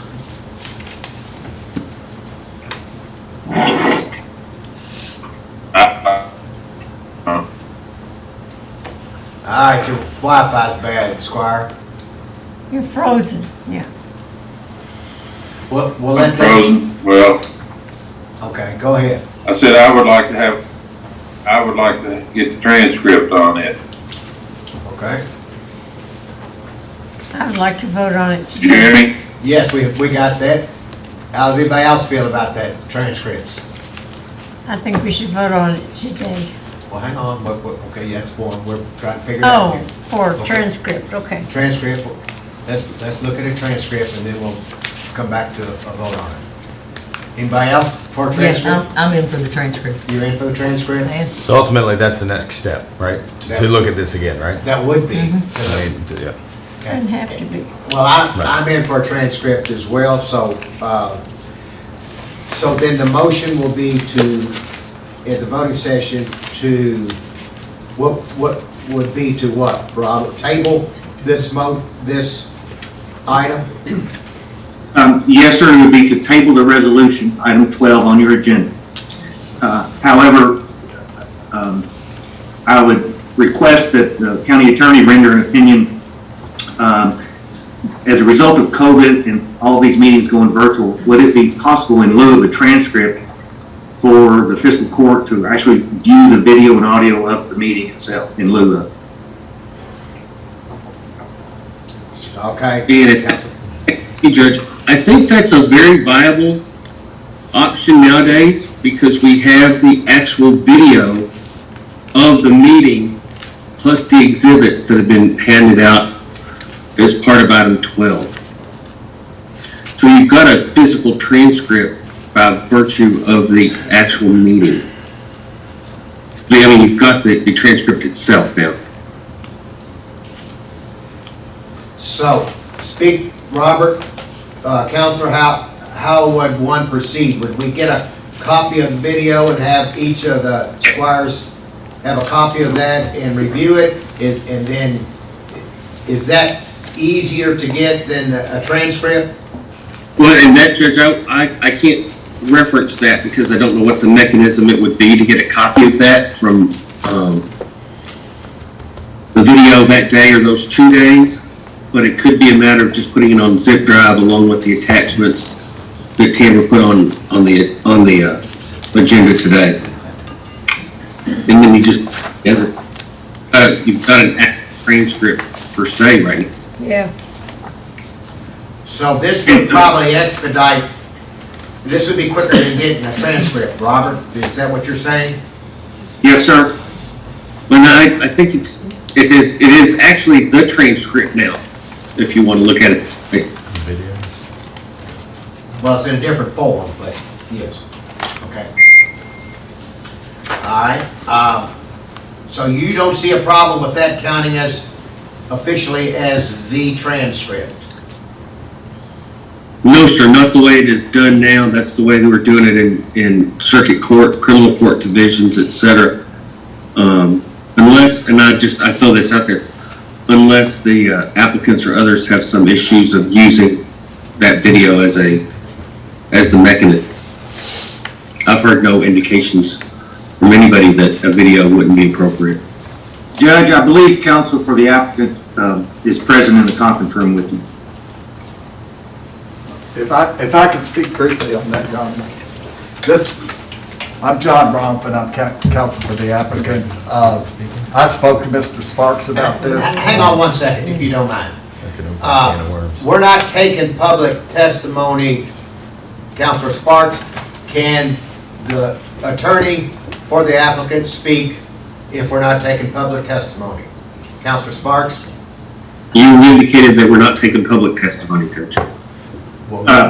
Judge, it's my opinion that Mr. Rumpf is intending to either acknowledge or deny the ability to have a video serve as a transcript. I believe that's what his intention is. That's it. No comment on evidence or anything. I'm just stating the tyranny. If the court members themselves say the video transcript is sufficient, we're okay with that. Okay, thank you. Okay, all right. Squire Sebastian. Thank you, Judge.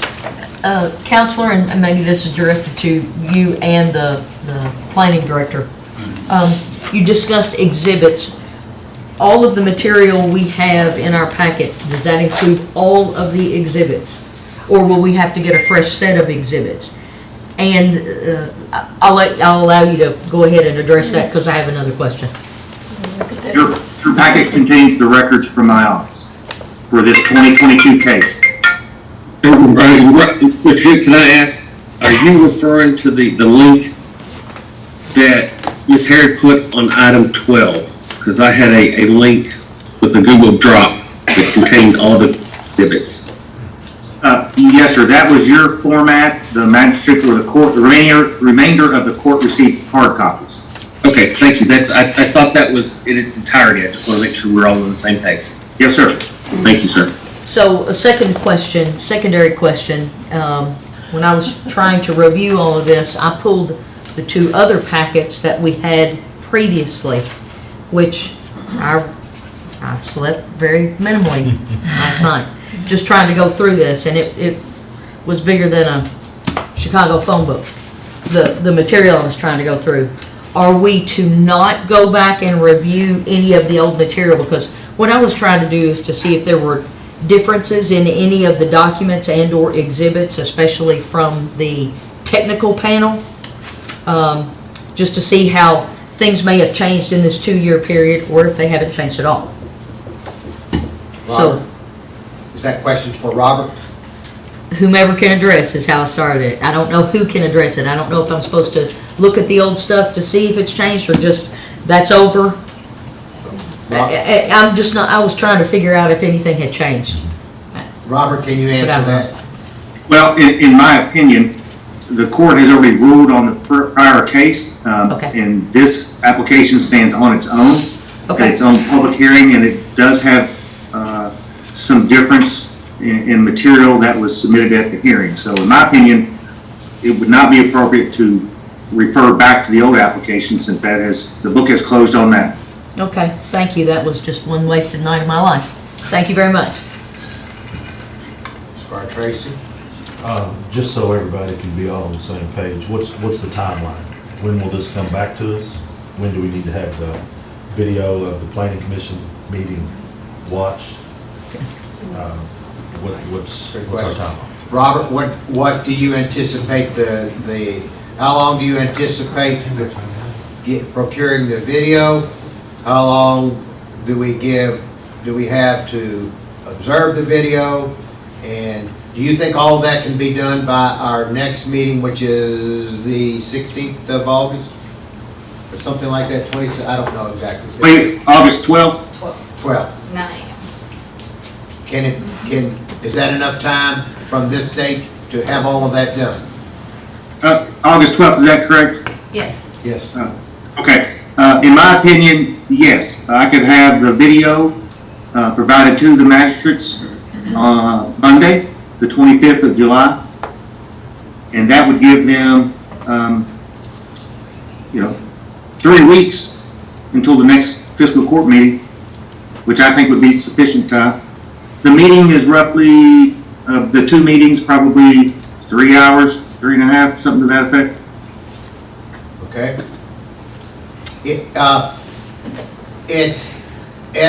Then, on the August 12th meeting, what would be the court's options after reviewing the video on August the 12th? So the resolution to uphold the planning commission's recommendation would be on the August 12th agenda if you table it today. I can have prepared an ordinance to approve the zone map amendment available to the court after they have established findings of fact on the 12th. So it could be included in either other business, or it can be on the agenda as a regular item that I would modify during the meeting. Would the court also have the option of doing another public hearing on that date, to come up with a public hearing sometime between that date and the September 4th deadline date? It's possible, however, it would require possibly a special meeting of the fiscal court, even though there is one scheduled for September the 1st. So things would have to happen quite rapidly if the court chose to have a hearing. But could be done if needed. Well, I think the fiscal court clerk needs to be involved in this conversation now because of her requirements for publication of ordinances and things of that nature.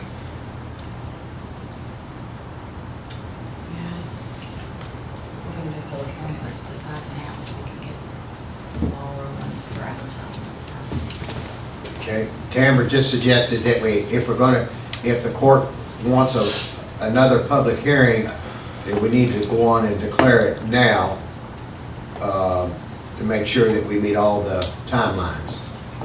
Squire Tracy? Judge, between all the phone calls and emails that we've received over this, I think a public hearing, I don't know if we would hear from anybody different than who we've already heard from. So I'm not sure a public hearing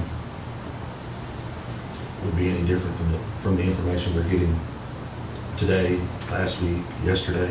I agree. That's just my personal opinion. I just don't see that it's. All right, thoughts? Tracy, Muller, you agree on that? I'm just thinking, I like to hear what people have to say, but I don't know if there's anything new out there. It sounds like it's a 3 or 4 hour meeting already that the public spoke at, and obviously we have a lot of information in front of us. I don't know if we're going to learn anything different. So, Okay, then. that's where I am. Ms. Squire Booth said all right, it sounds like that the court is in agreement that we will not ask for a public hearing at this time, and they will move on to the August 12th meeting for a decision, right? Can we ask Well, our counsel to make sure? That's my hand. I'm sorry. Just to make sure Yeah. that, Yeah. to get that Yeah. legal perspective. Yeah. At work, I ask mine all the time for That's very things. prudent. Yeah.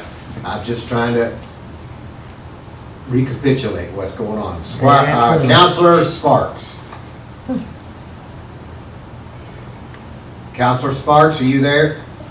Got lost in the discussion. What's the question? All right.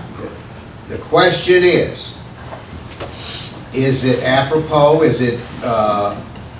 Are we doing the right thing if the court so declines to do a public hearing, but looks at the video which will count as a transcript and come up with their own findings of fact for the August 12th meeting and make a decision based on their findings of fact, either way, either to confirm what the Planning and Zoning Commission has done or overturns the Planning and Zoning Commission? If you have sufficient evidence in that transcript, you can do that. The planning commission had their evidence. They made one ruling. That's why it's on for resolution today. If you all believe that it was inappropriate and you have sufficient findings of fact and you want to go into a different direction, you can do that on the transcript as always. And if you choose to go another route and you want more information to fully develop the case, you could also have your own independent hearing, public hearing. Okay, I think we've decided not to do that. Okay. And if you all hang on, because I think this is a very important question. As we've gone through this process before, we need to understand, Robert, I think, and Counselor Sparks, on how you determine the findings of fact based on that, on the evidence that we're going to hear. That's one piece, and then that process of doing that, and then as part of that process, we have to vote on the findings of fact, or vote against the findings of fact, however you want to do that. So Robert, Counselor, you all.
Question, the fiscal court, when establishing findings of fact, would base that upon both the testimony and evidence entered into the record.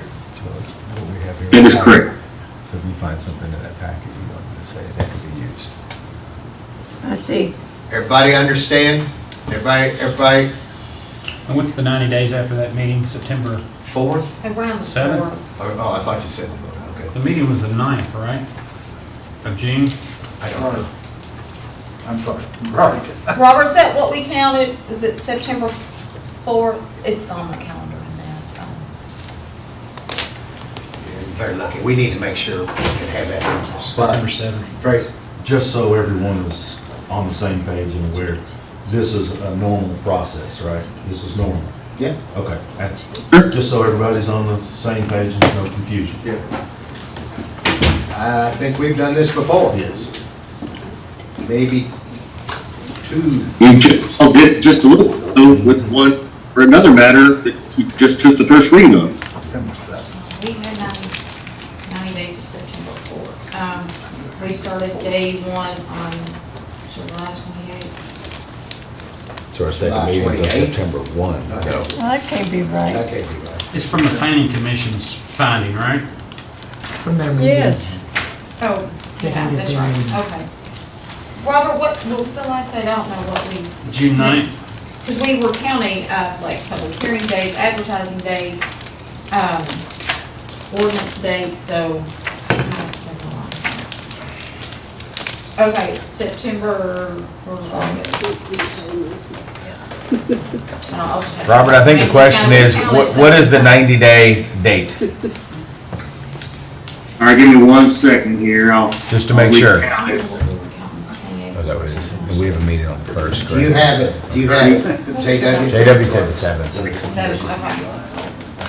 which our meeting is the 1st. Zone's first, so we've got 2 meetings. First reading, second reading, if we go that route, yeah. We have time to make it happen. Okay. All right, everybody agreed that we have time to make it happen, either the 4th or the 7th, whatever it is, so. Robert, Tony, yeah, go ahead. based on my quick count, it should be September the 7th is 90 days. Okay. Since July and August have 31 days now. Counselor, for the applicant. Do you agree with that?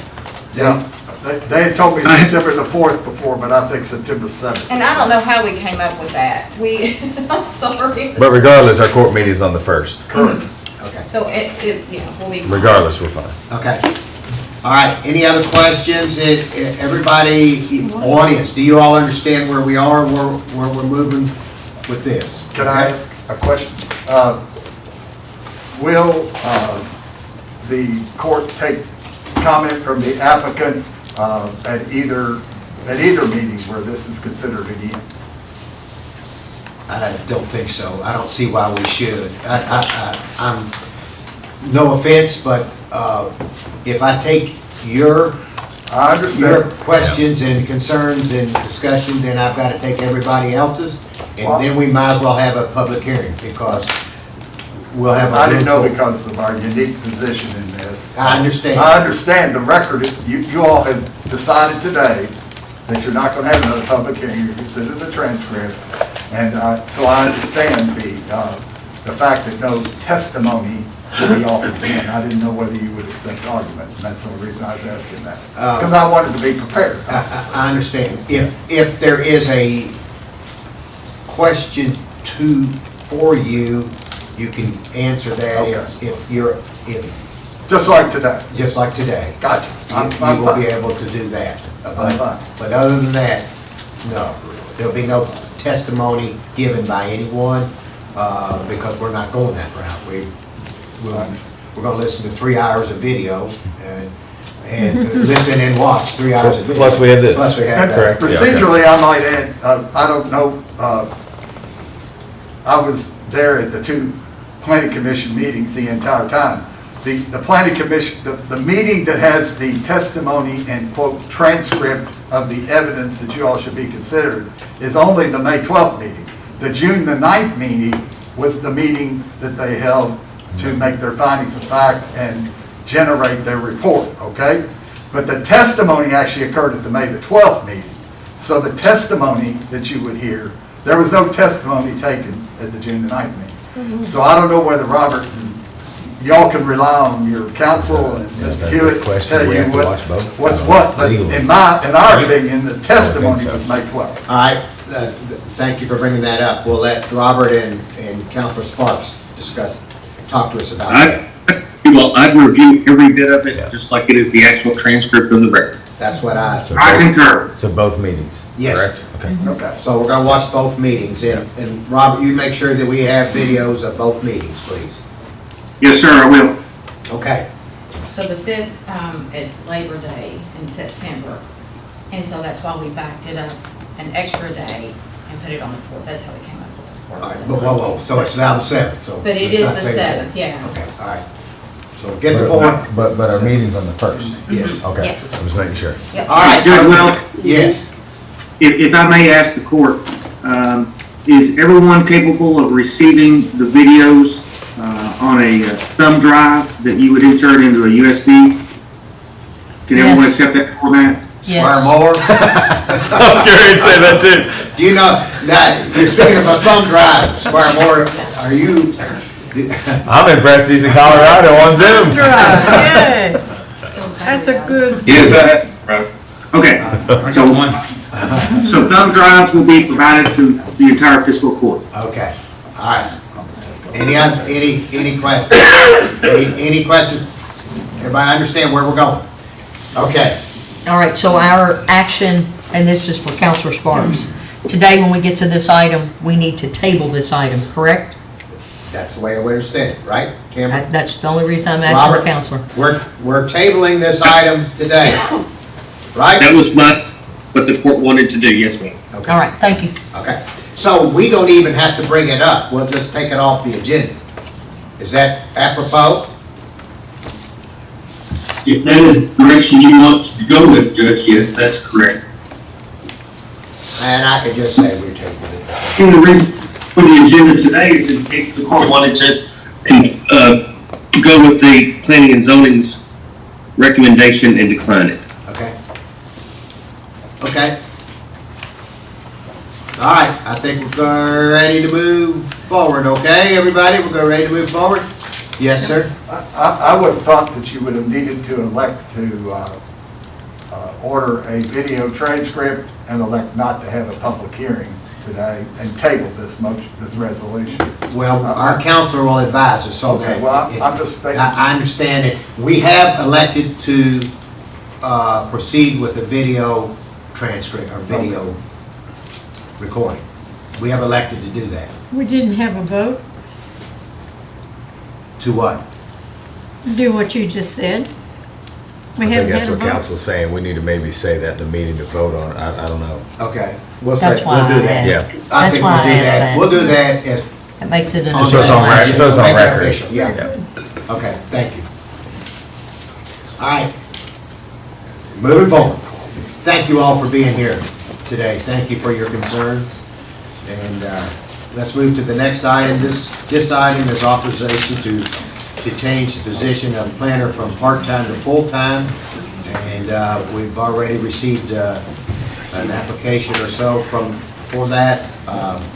You all discussed that at our last meeting. Robert, you want to say anything about that?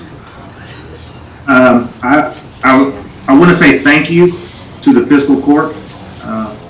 You know, our office continues to be extremely busy. Thank you for your consideration on this. It will be extremely helpful. It will benefit our constituents and people that do business in this community.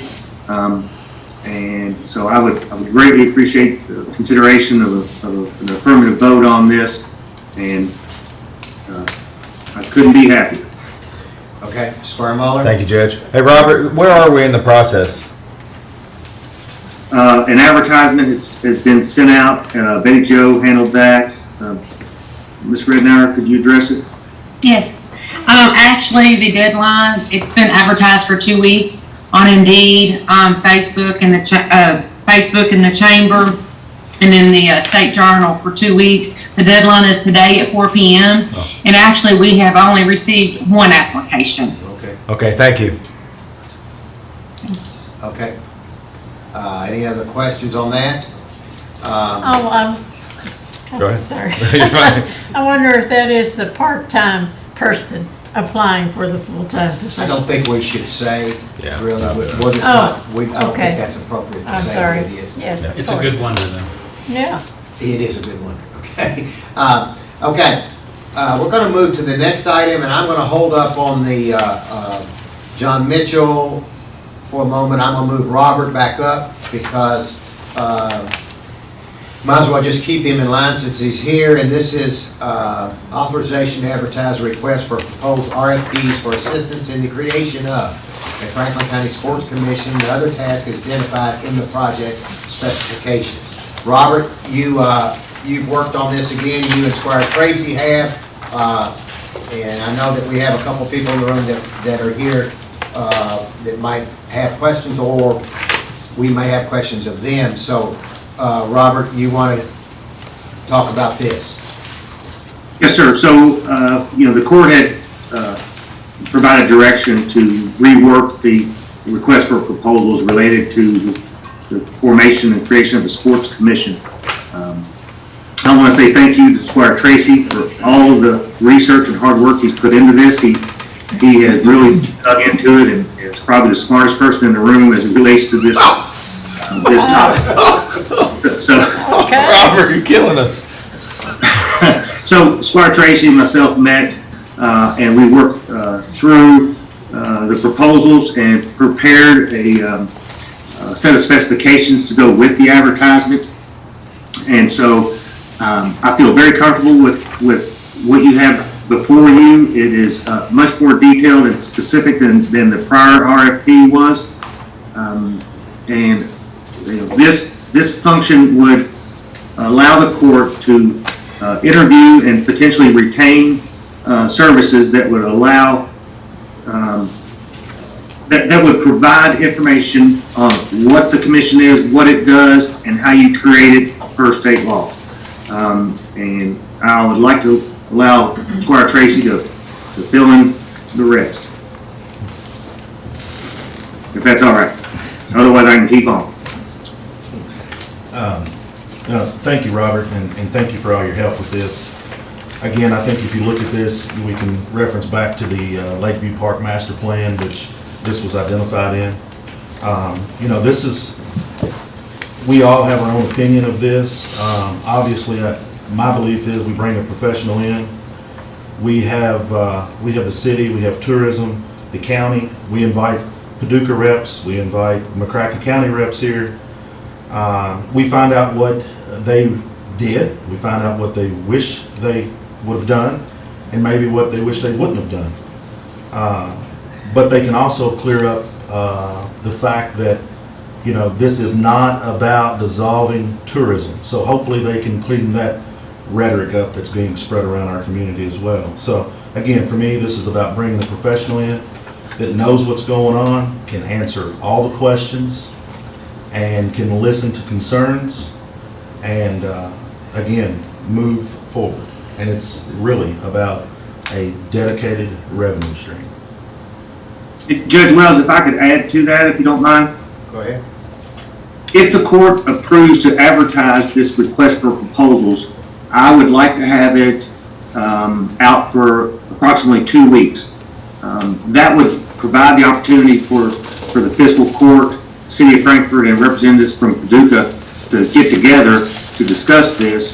That would then provide the opportunity for the court to know really what questions to ask the consultant, and then to see if they still feel comfortable about moving forward with it. So that can run, you know, parallel.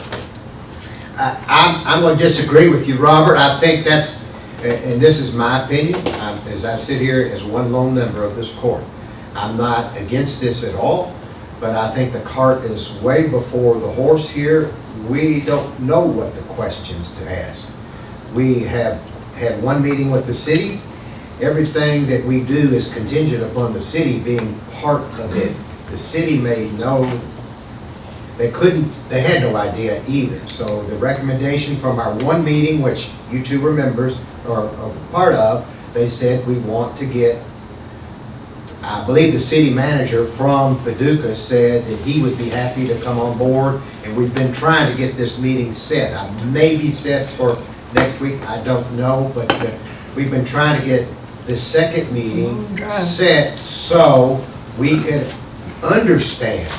And as Robert said, and I appreciate the comment that Squire Tracy's the smartest one in the room, but that also that has a positive connotation for Squire Tracy, but a negative connotation for all of us that sit in the room and trying to figure out what are we supposed to do here. This is a major change in our community, and to move forward with it without even having the knowledge of what it's all about, and to pay somebody, in my opinion, this is my opinion, to pay somebody to tell us this is the cart before the horse. We need to have a better understanding of what this is, and I firmly agree, and I think most of you squires do too, that if we're going to do this, the city's got to be on board, and the city would not say whether they would or wouldn't because they didn't understand it.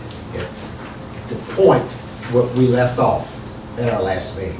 And I expressed to Squire Tracy, I admire Squire Tracy where he is. I know he wants to move forward. Squire Muller, I know you all want to move forward. But this is major. This is a big change in the community. And so I think, to me, I believe we can have it all, at least a lot more understanding by the August 12th meeting, and have it on the August 12th agenda, hopefully, as opposed to this time. That's my opinion. That's all I would say about it. Go ahead. Thank you, Judge, and I appreciate your work, Squire Tracy, and Robert, you too especially. You know, I think per our master plan and per that one meeting, and I'm sure Robin might want to say something, but you know, her and I have had conversations, and for me, I feel like this is the next step because we don't know. You know, to your point, you know, I mean, we don't know. And so I think the next step for us is to get a firm in here, not to say we're going to do it one way or another, but we need to know our options. And I think we can sit around and throw stuff around, but we're not experts in this. We don't do this for a living. We don't know if we'll do it or not. You know, I'd like the city to be involved, obviously. So for me, as being on the park committee and being in that meeting, I just feel like we're at the fork in the road that we need to make a decision, and I'm fine with moving forward with this. So I just wanted to share that with the court, because I do feel like we've exhausted what we know about this, and we're sitting around guessing, assuming, throwing numbers around, but we don't know. So for me, it's time to get somebody in here per the master plan that says this is the next step, to say, these are your options, A through Z. You could do this, that, or not do any of it. And that's where I am. So I just wanted to share that with the court. Robin, you're here today, do you have anything to add to, say about? I would just say, I have not seen the language of the RFP. If you feel that that is the best way to facilitate discussions with the city, discussions on the detailed funding strategy, the legal structure for moving forward and all that, we support that. Like I said, I have not seen the language. I think the important part of the next steps would be to involve the other parties, such as the city, tourism, other players in it. If you all feel that a consultant could come in and do that and help facilitate those meetings and those gatherings and whatever, we're fine with that. Thank you. Sebastian? So I'm gonna take a step back, because one of the things that we all say is that we're grappling around and trying to find the appropriate way to move forward on all fronts. To me, that's not necessarily an RFP, that's more of an RFI. And so we're out there asking for information from professionals who have done this to give us that opportunity, and that helps inform what's actually in the RFP. Now, that's going to add time to the process, and I don't, know that I'm not trying to throw a roadblock in here, but if I was doing this at work and I was still working, I'd be asking these questions in an RFI. Because I'd want to know what I need to find out from firms in order to advance this, and then that helps inform the RFP and all the appropriate words, and so you're not missing a step there to put it out to the firms who want to respond and say, we've had success, we've done this, here's our track record. Because I'm looking at this, and it's giving points to firms' location. I don't know if we're hoping by putting that in there to get points that we're hoping the firm's going to temporarily relocate here or have a presence in the community. I'm not really sure about that. So, but I saw that, and that kind of, That's a normal process. well, I've written enough RFPs that I know what's in them. I've written enough RFIs to know what's in them and know the difference between the two, so. Yeah. Go ahead, Robert. Well, the evaluation criteria within that proposal or RFP is straight from the state procurement code. I Those are understand. the exact ones. I understand. Squire Moore? But you can weight the points differently and add what you need to add, so that's the only reason I bring that up. Go ahead, Squire, you're breaking up right now. That's probably just the way it's gonna be, Judge. Okay. I agree with our question. Have you thought about sending a committee to McCracken County, or It looks have like, they agreed? I'm sorry. Have they here? Squire, it looks like, Tamara just showed me that McCracken County, Paducah can meet with us on August the 3rd at 11 o'clock to discuss how they proceeded, what their processes were, and answer a lot of our questions that way. And that's on August the 3rd. Yes, I think that would be a better move than putting out an RFP at this moment, at this time. Okay. Squire Sebastian? Just one question. So are there other communities that are somewhere in the Commonwealth that have done this outside of Paducah, McCracken County, so that we may also bring them out? I don't know if it can happen that same day or in short order thereafter, just so we can kind of have an idea from a couple of communities, what they've done. And at our a couple of meetings ago, we had a discussion with, or several meetings ago, I had a discussion with, help me, Robin, the lady from Elizabethtown. Janet Clark in Yeah, Elizabethtown. and they've gone that route, and her first suggestion, and this is kind of the way we wrote, was that you need to look at the feasibility part first. We did that with an RFP, and that wasn't what the court wanted, so that backed away. But go ahead, Robin, have you talked with her? I have not talked to her since that time, no. I think, again, the city and other players need to come to the table to discuss the path forward. If that requires some assistance from a firm to help you, I mean, there's issues with ordinances, the KRS, forming the commission itself, et cetera, those sort of legal type statutory things, let alone the funding and the way things play out with the city's involvement or not. So, and if it wasn't a consultant, then it seems like somebody on the staff would need to be, dedicated to doing all that work. Squire Muller? Thank you, Judge. Again, looking at the timeline, I would still like to move forward with this. If we're meeting with the community leaders on the 3rd, that would still be prior to when we get receipt back on this. So I feel like with this timeline, we're still going to be better educated after meeting with them to keep moving. But what if we get through that and say, maybe this isn't the best route to go? We don't have to accept them at that point.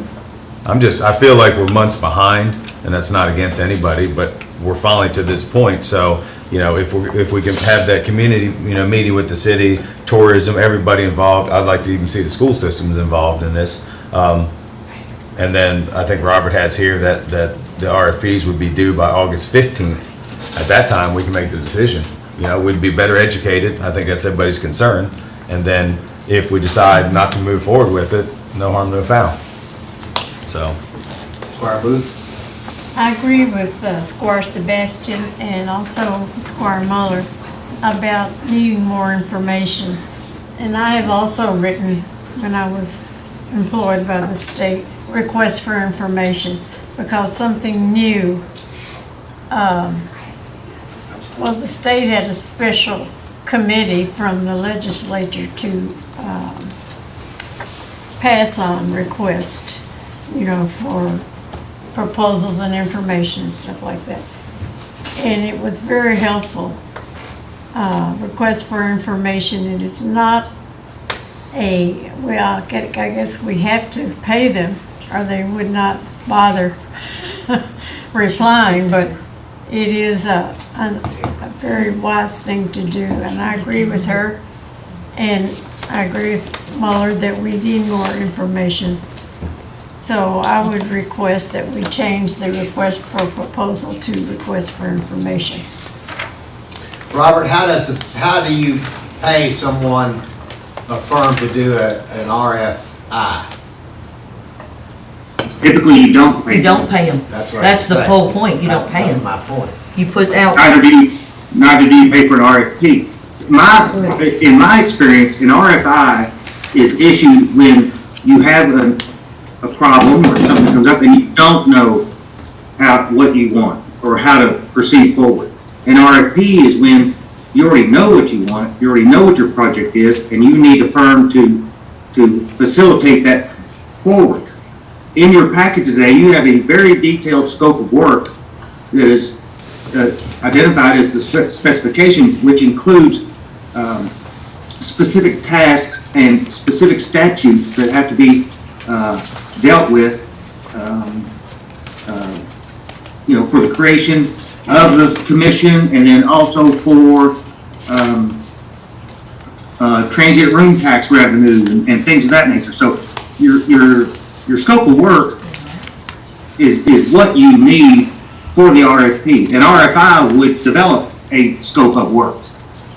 But based on the information that Squire Tracy's provided, I think that this is very detailed, and a consultant could easily prepare the RFP based on the information the court has.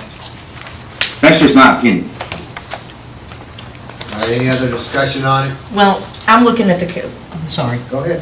Thank you, Judge. So I'm looking at the calendar, today's the 22nd. If we have the meeting on the 3rd, that's 8 business days from now. 8. That could inform this process mightily. You know, are we willing to give it 8 business days here to do that? Because as I understand it, you know, our problem is we see the ultimate end game of having a transformational project in the community. But it's like going to school. I can ride my bike, I can walk, my parents can take me, I can drive my car. There's many ways to get there. And so the reason that we want to have experts come in is to talk about their exploits in trying to get there.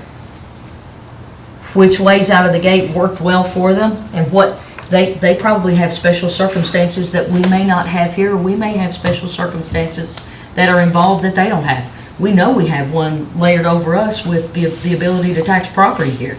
And that's not what we're looking at taxes, but I'm just saying that we know that every community has a different set of structures that it has to work within.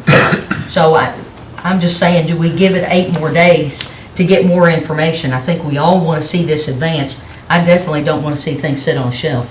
But is it going to help us waiting these 8 more days to get more information from whether it's McCracken County or whether the Elizabethtown, Hardin County folks call in and participate in this as well? I just throw that out there. Well, one of the things I'm concerned about present day, and I'm concerned about future court, and that is, several weeks ago, we did an RFP. We talked more about, the court turned that down. If we have a meeting on October the 3rd with McCracken County, and McCracken County says, I would not do it that way if we've already sent out an RFP, and we turn around again and turn that down, these firms are gonna look at Franklin County and say, they don't know what they're doing. And I think that was not what we really want here. We want people to realize that what we're trying to do is get something done, but we gotta be careful that we very easily could end up saying, well, we're gonna turn this one down again here, that we've got these 6 firms that have applied, that have put in their information for an RFP, and we're saying, well, let's just not do this RFP right now. So I'm kind of agreeing with you, Squire Sebastian, that just hold on here. Let's find out what we really want, what we need through this process, have some questions answered so we can move forward with an RFP. But that's just me. I agree with you. I think 2-3 weeks is not going to hold us back in that much. But anyway, we'll bring this to the table for a vote in just a few minutes, all right? Are you bringing it to the table as it is written? Well, I'll bring it to the table, and you can change it to an RFI, or you can keep it as an RFP. Either way you want to go with it. We can do that during the voting session? Okay. Can we do that? Do you want an RFI? Is the majority of the court? Lambert, you want it? Are you on? Judge. What did you say? I would rather do the RFI. RFI for me, Judge. Okay. With problems. Well, I know. But I'd rather see us wait than do a whole RFI, because I don't think an RFI is necessary. So all I'm saying is, do we just pull it to next court meeting and then go with it, or make any changes then? I think the big picture is we're gonna have these individuals come in. Obviously, they're gonna be able to answer questions. They're also gonna let us know questions that we should ask these firms that come in. So if you don't advertise it, basically all you're doing is pushing it back. You know, and let's just be honest, that's what we're notorious for, let's just push it So- back. But can we make this vote today? Can we configure it such that after whomever's involved in the meetings, I mean, I come to court and I hear about it, so I'm not in the meeting, so can we do it after literally the 4th, which is whatever day during the week, that whomever is appropriate on staff, whomever is appropriate that was in that room that day, make sure that they have the terms, the appropriate terms in this RFP, issue it right then. I mean, can we vote today to say that that would happen immediately after the meeting on the 3rd? That way, we're not delayed till the next fiscal court meeting to come back. I'm not sure that would be the right thing to do, simply because the meeting on the 3rd, we don't know what's going to be. McCracken County, who is obviously been the guru for all of this, could say, oh guys, you're going too fast, you may need to, I would not do an RFP or an RFI at this point. They may say, let me tell you what, this is what you should do, this or that. I wouldn't do that yet. I don't know, August the 12th is not that much further along than August the 4th, that we couldn't wait and put it back on August the 12th, in my opinion. Squire Sebastian, you're basically saying to give the park committee authority to either send it, make the changes and send it. Yes. That's After we the sit meeting. down with whomever, Yep. whether it's McCracken County, and like I said, whether Hardin County calls in, or they don't call in. That way, we are not I can go for that. inching along. All right. We have a plan forward. And everybody at this That's table where I'm at. agrees that That's where I we're was. moving forward with or without the city. Because we don't know whether the city's going to be doing this We'll or have to see where not. they are on the 3rd. Oh, Because the city did not say they were for it at the last meeting. but they didn't say they So- were against it. So, let me rephrase that question.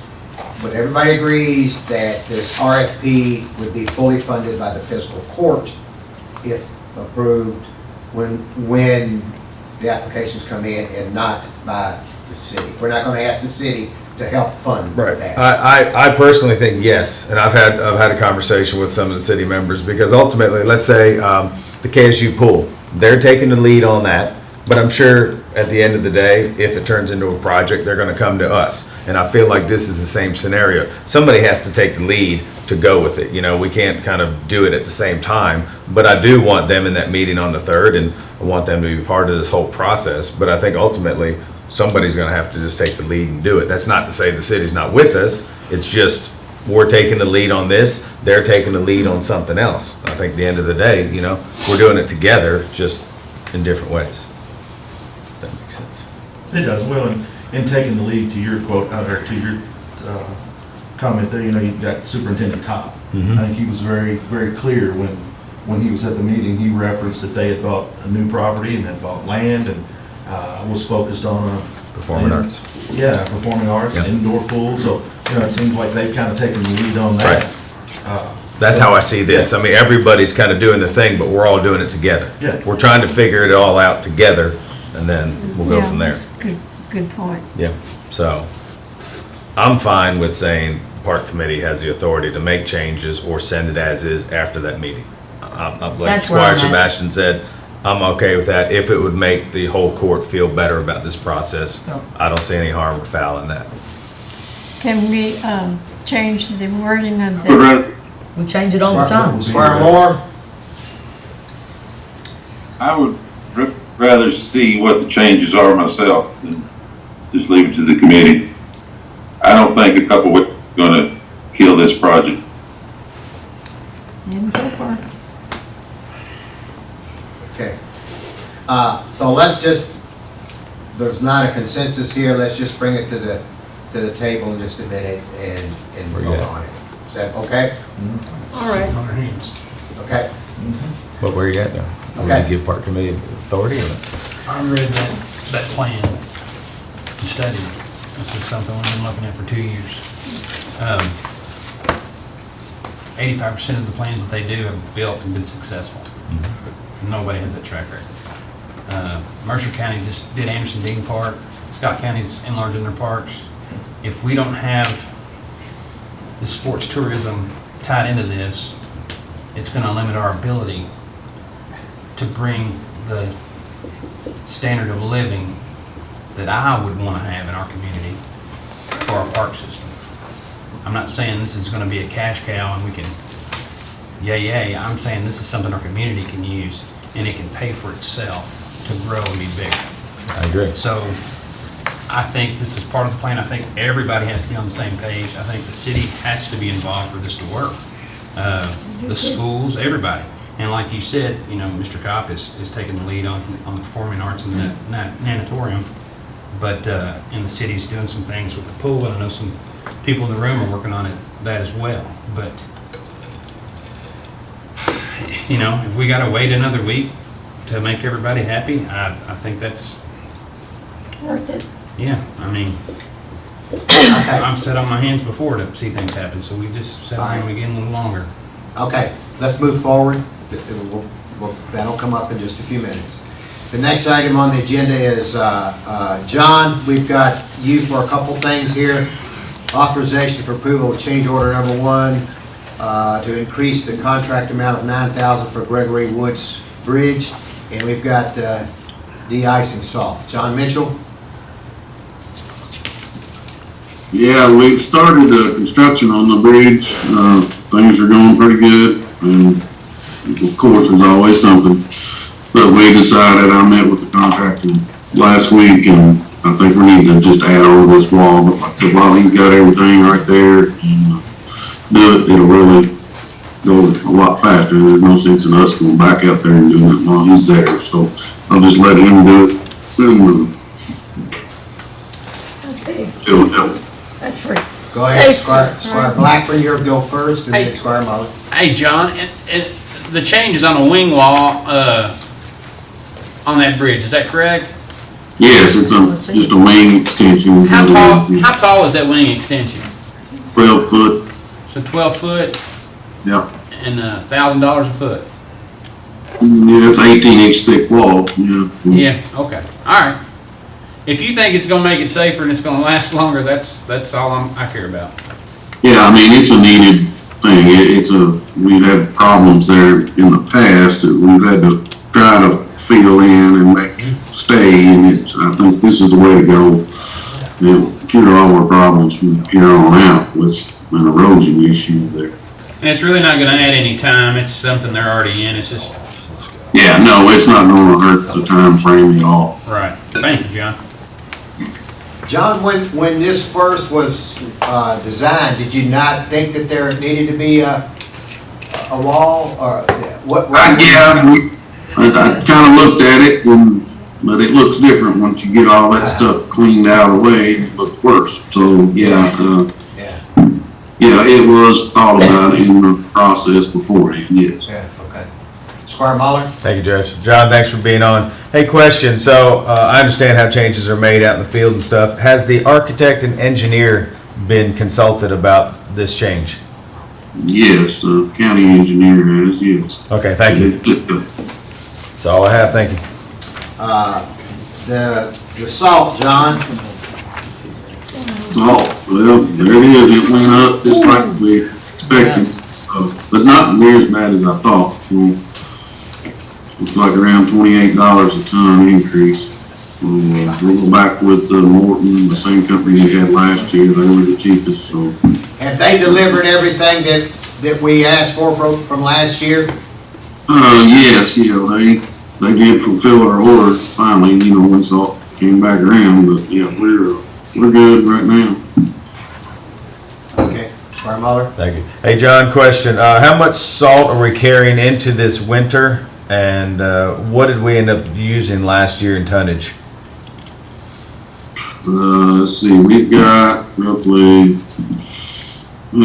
probably around 2,000 tons now sitting in there. And how much can we hold at one time? Well, I've still got room for maybe 200, 250, that's it, but that fills everything completely up, and then you're leaving any room for anything else, so. And then do you know, and again, you might not, and I apologize, do you know about what we used last year total? Yeah, carrying over what we had, I'd say we were pushing close to 4,000, maybe a little more. Okay, thank you, John. Squire Booth? Well, climate change. You know, Here we go. I mean, here we go. Yeah, I know, I'm with you. I guess we're getting less this year than we did last year, so that's good, I think. We do have some left over. Cyclical, 10,000 years to be nice. Okay. All right. Any other questions for John on those? Okay. Thank you, John. The next item is Chief Brewer. This is to, and I guess Ann, there's Ann. Hey, Ann. Good morning. And MOU with the Justice Assistance Grant Fund. Yes, this is the Edward Burton Justice Assistance Grant, or JAG grant, and it's available every year. The way that it's set up, the city of Frankfort has an allocation, but because Franklin County does not, it entitles us to a zero county disparity position. So several years ago, the city and county worked together and decided to alternate use of those funds, and this is our year to use that Justice Assistance Grant. It's $10,618 to assist with community policing, and the Sheriff's Office would like to use it to equip their 2 new deputies with the computer equipment that they need. Sounds good. I think Sheriff was talking about that earlier. Free money, I like it. All right. Yeah. Any questions for Ann on that? Yeah. All right. Thank you, Ann. Chief? When he got Social Security, he said it's free money. I said no. Ain't nothing free, right? Thank you, Judge. Good morning, Court. We're going to the next item for the Yes, sir. promotions. Yes, sir. Of course, as we saw earlier, Battalion Chief John Heller will be retiring at the end of this month, which is going to create some positions, be kind of a chain reaction of promotions throughout the department. So using our promotional list that was developed back, or established back in December, it's good from January 1st to December 31st of the following year. It's recommended to promote Jason Brooks to the rank of Battalion Chief, Sean Mertz to the rank of Captain, and Garrett Turner to the rank of Engineer. That's from your qualification list that you'll provide. Yes, we establish the list annually, and then we promote off of that list. I really admired your department for doing that. Thank you. We try to make it as fair and even as process as it can be for everyone across the board. Questions for? Can I just ask a separate fire department question? Sure. How are you all doing on hires? Are we full capacity? And then how is our backup list looking as far as who has already taken, the test and things like that? This, currently we have a hiring list. I think this is gonna be the fourth one hired off of this list this year. Okay. We still have a few more on the list, so, I'm anticipating one more retirement this year. You've But I had think our some list will hold retirements out. and some quick Okay, promotions. thank you. Huh? And you had some retirements and quick promotions. Yeah. I remember when we hired Turner, and I ran. Yeah, he's done well. That's He's in your- done really well. Your And, term, yeah. and Sometimes timing is a great thing. I had a You good just never know. conversation with him at Lowe's the other day, and I think we both got in trouble because we talked too long. Needed to be home, but I heard a lot of good things, so thank you. Good. Great to hear. Any questions from the chief? We congratulate Jason Brooks, Sean Mertz, and Garrett Turner. Thank you. The next item, well, this is an important item. Authorization to hire Kate McCain as Deputy County Treasurer. Oh, thank goodness. Wow. And Tamara, talk about the deputy, the title. So we can only have one county treasurer at a time. So I tried to put as much information in here as possible to explain why she would hold that title rather than treasurer. And then we would revote Yes, on September 23rd. to change her title. Yes. Her title was changed and her own title was dissolved. Right, because I don't want a position hanging out there and several courts down the road, oh, We need to hire somebody. Yeah, we've got an empty position, so that's just a temporary title, temporary position. Okay. Everybody understand that? Yes, Yes. Okay. The next item is authorization to approve a resolution declaring the official intent of the County of Franklin County with respect to reimbursement of temporary advances made for capital expenditures to be made from subsequent borrowing. Susan, that's a lot of information right there with a little bit of need of explanation. I recently attended a training regarding finances through KCO, and the expert people there reminded me that when we go into a bond issue that could be tax exempt, in particular, we're getting ready to probably issue debt as we've planned for the new road facility, that some of the expenses that we incur prior to issuing the debt, we would want to replenish our own funds with that borrowed money once we do have the bond issue. So IRS rules and require something like this be in place in order to officially be able to do that. So this is the document that KCO provided. It's a basic template. So as we incur like the construction management fees and the architect's fees, don't see any in this court bills, but probably in coming court bills with the progress that's being made, we'll have some expenses that we can, of course, we'll be paying with our own cash. And then depending on the timing for court, when we have a plan or when you let me know when we're going to move forward, you can do the timing of the debt issue for the big borrowing. And we'll then replenish ourselves and use the rest towards construction. Does that make sense? So will this have to be done every time we borrow from here on? Is this a statement that we will use for? Well, I don't know how many times you can borrow. Well, I mean, obviously we've got Lakeview Park, which is going to be huge. So would this statement have to come back up again? Is it for every time? That's not in this fiscal year that I've seen in this budget. So the IRS makes the rules. The IRS can change rules, but obviously, whenever you're going to issue debt, you want to make sure that you're in compliance with all the rules for tax exempt borrowing. And KCO is a great consultant for free for guidance for that information. So when the time comes again to borrow money, just refresh what the rules are. But most likely, yes, this would be something that you would have in place. Okey doke. Next But item. it is project specific.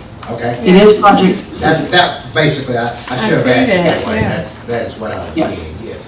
Okay, continue on, Ms. Susan. Treasurer's fourth quarter report. Fourth quarter is the end of our fiscal year as well, so it's also the year-end financial report. It has been submitted to the Department for Local Government in the format that they prefer, but we have several ways of presenting in-house to hopefully get us to look at it in different ways. Just a few items, just to remind ourselves. First of all, our consolidated fund balance at the end of fiscal year 2022, the $22,401,717, is an accumulation of many years of activity, but it also includes many different specific categories of funds. And as we are well aware, it in particular includes over $9 million in a specific federal fund that's restricted for ARPA. So once you strip that out and get your normal, as Squire Sebastian always reminds us, and we should be looking at that constantly, is what's our reality check, that would be more like around $11 million ending balance once we strip out those special projects, capital improvements and so forth. So in that context, also just a few things to remember, and it would be lovely, back in the GASB days, they had a management discussion and analysis, which was wonderful. Judge Barton, who was here earlier, probably remembers that, but it does take some time. but it's also, it's just good to have some specific things to remember that were special about the year, and obviously that was the super exceptional one, and it will carry forward. But we did have a one-time expense this year, but we have budgeted it for future years for these tax abatements that we have in place, the tax incentive programs that we have in place. And we have, about 6 or 7 of those in place. So we have now, one of them has activated, and we did have an expenditure of $72,000, and we had budgeted for that expenditure going forward.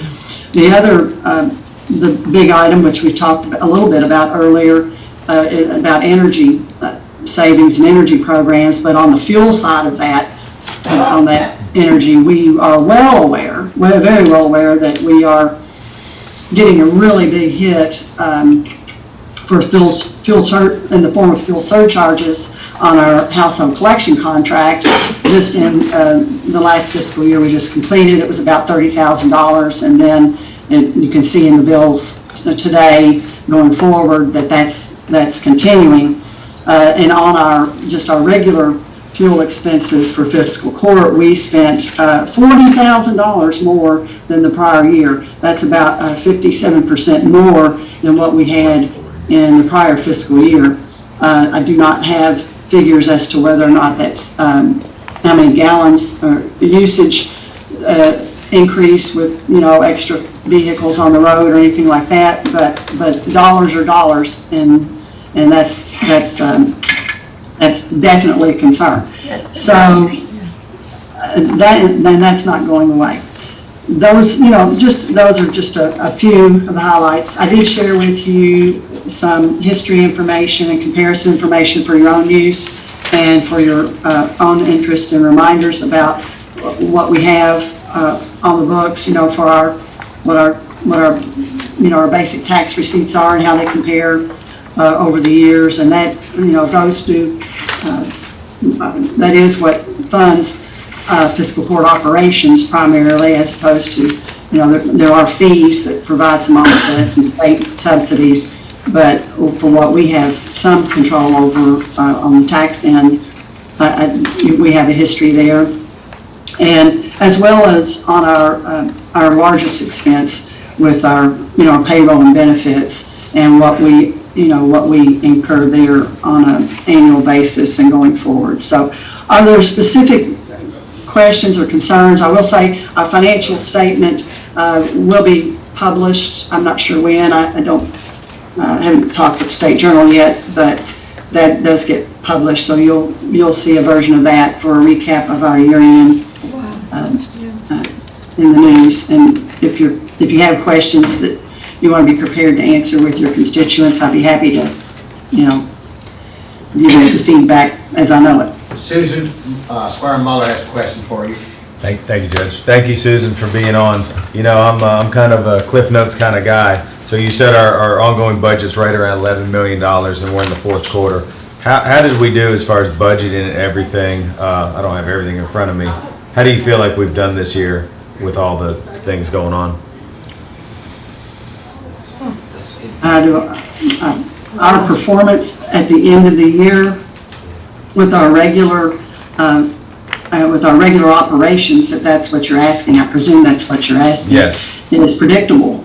The operating a countywide fire department by far is the most expensive proposition we have, and we're not doing anything extraordinary there. We have very responsible management and a good workforce, so we're paying people, so that that performance for that particular service for the county will continue to go forward, and we continue to expand our law enforcement area without any source of revenue specific to that. That is a concern and should be a concern going forward, that we do need revenue. We do need additional revenue for our regular operations and to maintain the growth that is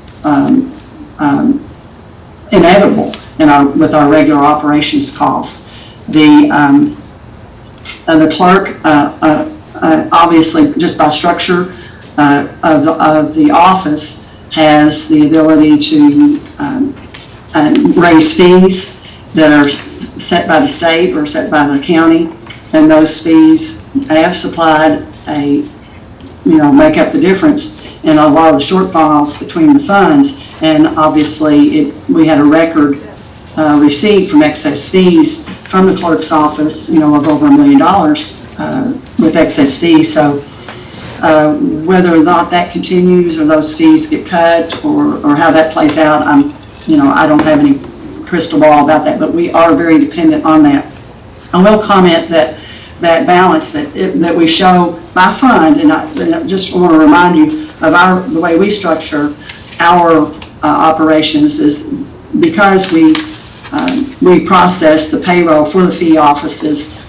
It is cleaner to get a better view of what our real general fund is by having the clerk and the sheriff as separate funds. One of them generates revenue, the other one uses is a user. So, but by categorizing our excess fees in the clerk fund does not mean that those excess fees are not general funds. So at some point we could do a sweep, back into the general fund just to identify that. So when I say that on the summary that I have, even though we show a $900,000 balance going forward in the clerk's fund, technically that's, it's general funds. So that just adds to your general fund overall balance. But it's just a representation in-house for our own way of looking at things, which obviously there's at least 7,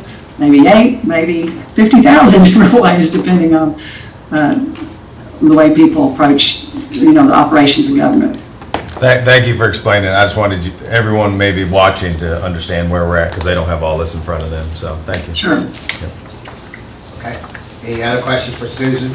Susan, go ahead with the treasurer's report. I think I pretty much covered everything, wrapped everything into one topic again. Are there specific questions or cares or concerns? My overall report, I like to focus on revenue, and we will be having a meeting very shortly about setting the property tax rate, and I expect to receive those certified assessments any day. As soon as we do, I'll have that information out about what we could calculate.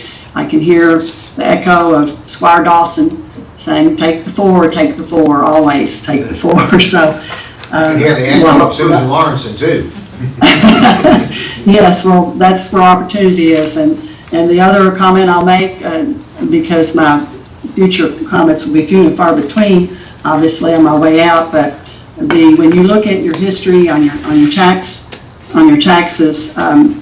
you see one area in particular that has very little growth in it, and it could be corrected with a strategic attention, and that would be the insurance premium tax. And I would really urge Fiscal Court to take a strategic approach to its revenue finances, and that is a particular area that will take a couple of years in order to recognize any results in. So a new finance committee and maybe a new court will think favorably on that for the health and growth of the community. Okay, Susan, thank you. How about payment of claims, Court? Anything on payment of claims? Questions on that? Sherry, Sebastian, Ms. Sebastian, you had a question? I did. Thank you, Judge. Madam Treasurer, I just wanted to ask a question in regard to, we had several vehicles that were budgeted in our 22 budget. Did we go ahead and roll that into our 23? That because the vehicles didn't arrive? We did. Okay, I probably missed that, sorry. Yeah, and in fact, the brush truck, I believe for the chief is in. I saw there's one in here. There's one brush truck in there. And then. And then 3 cars. The sheriff didn't have any trouble finding his inventory available, so that's already been secured as well. Okay, I just saw some, but not all. Thank you. All right, I don't know the status of the coroner's situation or the jail. and the brush trucks are, the other brush trucks are way out, which is why we took advance action for those orders. Thank you. Okay, let's go to other business. The first item in other business is, Squire Sebastian has asked for a discussion of residential recovery facility condition, land use. We want that for discussion, or she wants that for discussion. I believe Mr. Harp is on. Robert, is Mr. Harp on? He's not, okay. I do not see him. Okay, all right. Well, let's open it up. traveling. I thought he said he wanted to be on. But anyway, let's go to discussion. Squire Sebastian. So again, the reason I bring this is because I attended 2 Board of Zoning Adjustment meetings. They met twice, and they've discussed residential recovery centers in Franklin County. And at both meetings, members of the board were attentive to proximity, observing, commenting, remarking that the Franklin County Fiscal Court did not address proximity of the residential recovery center to neighboring residential dwellings. The Board of Zoning Adjustments did call attention to the fact in the staff report that they read and commented on, which noted the proximity of one that's under consideration and discussion, noted the proximity is 350 feet between residences. That would be structure to structure, not property line to property line. So it would be between the proposed residential recovery facility, or actually the approved residential recovery facility, and a private residential dwelling. So they also noted that the fiscal court was attentive to putting 2 parameters in place concerning the size of property acreage. And we know we've gone through that, 16 or fewer participants in a residential recovery facility on a minimum of a 5-acre parcel, and then more than 16 participants in a residential recovery facility on a minimum of 10-acre parcel. So the Board of Zoning Adjustments called attention to the absence of similar specificity regarding proximity between the center and a private dwelling as opposed to the acreage size. And then, that was a considerable point of concern. So I did go back and take a look again at the meetings, and I did note that the Board of Zoning Adjustments said, actually they invoked the name of the Franklin County Fiscal Court and said you have the ability to rectify, the authority to rectify that disparity. And again, there may be others that come up down the road, but they've noted that as a disparity that needs to be addressed before we get too long in the tooth on this process and others 10, 15 spring up, and then you've got some under certain conditions, others under other conditions, and then you layer another set of conditions on. And I mean, there were comments, and I tried to go back and take a look and listen to the meeting, and I mean, there were, I've got quotes in here from, if you watch the April 12th Board of Zoning Adjustment meeting, they talk about, here are quotes. You're taking a piece of property where there are 2 residents on there, and you're going to allow up to 55 people to live there. That's a drastic change. We may not agree with, we being members of the Board of Zoning Adjustments, that that's what should happen, and to say that it wouldn't affect the character present in the area and would fit harmoniously. And I mean, words were like, I have a problem with that statement.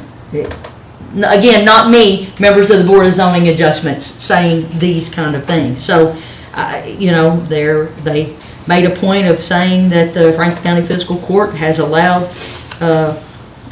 rural residential zoning to become a catch-all, to have landfills, automotive processing, plants, things like that.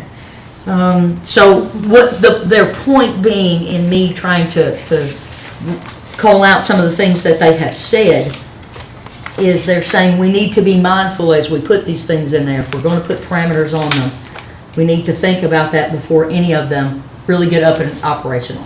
So that was the reason I brought it back last time, based on attending the meeting of the Board of Zoning Adjustments. It's just not me waking up in the middle of the night and saying, hey, let's layer more rules on there. This came from the individuals who said they don't have the authority to do it, this needs to go back to the fiscal court to at least start discussing. Now, at the May Board of Zoning Adjustments, they did layer a number of conditions on one that was approved.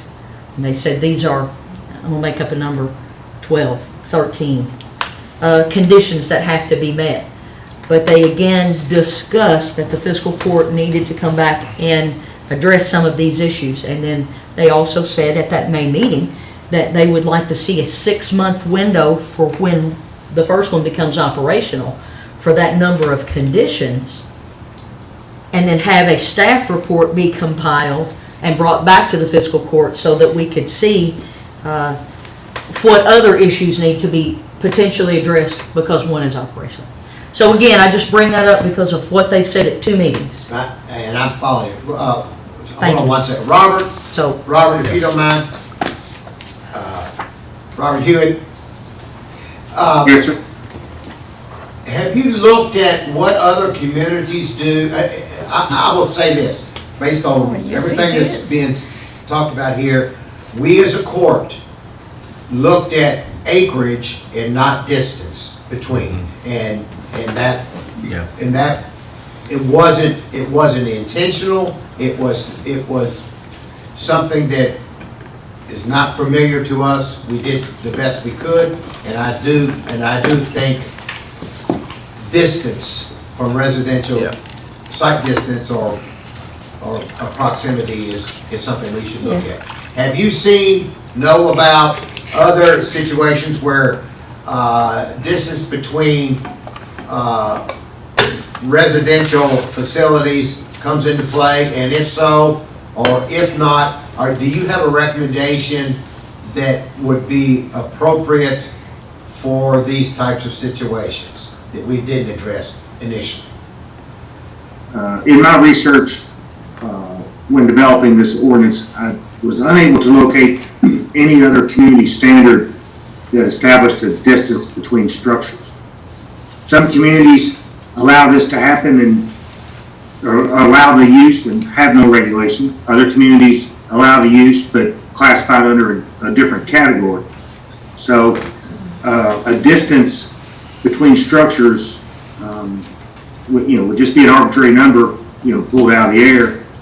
Of course, it's an ordinance that was adopted by the court, and the court has the authority to amend any and all ordinances that, they have the authority to do so.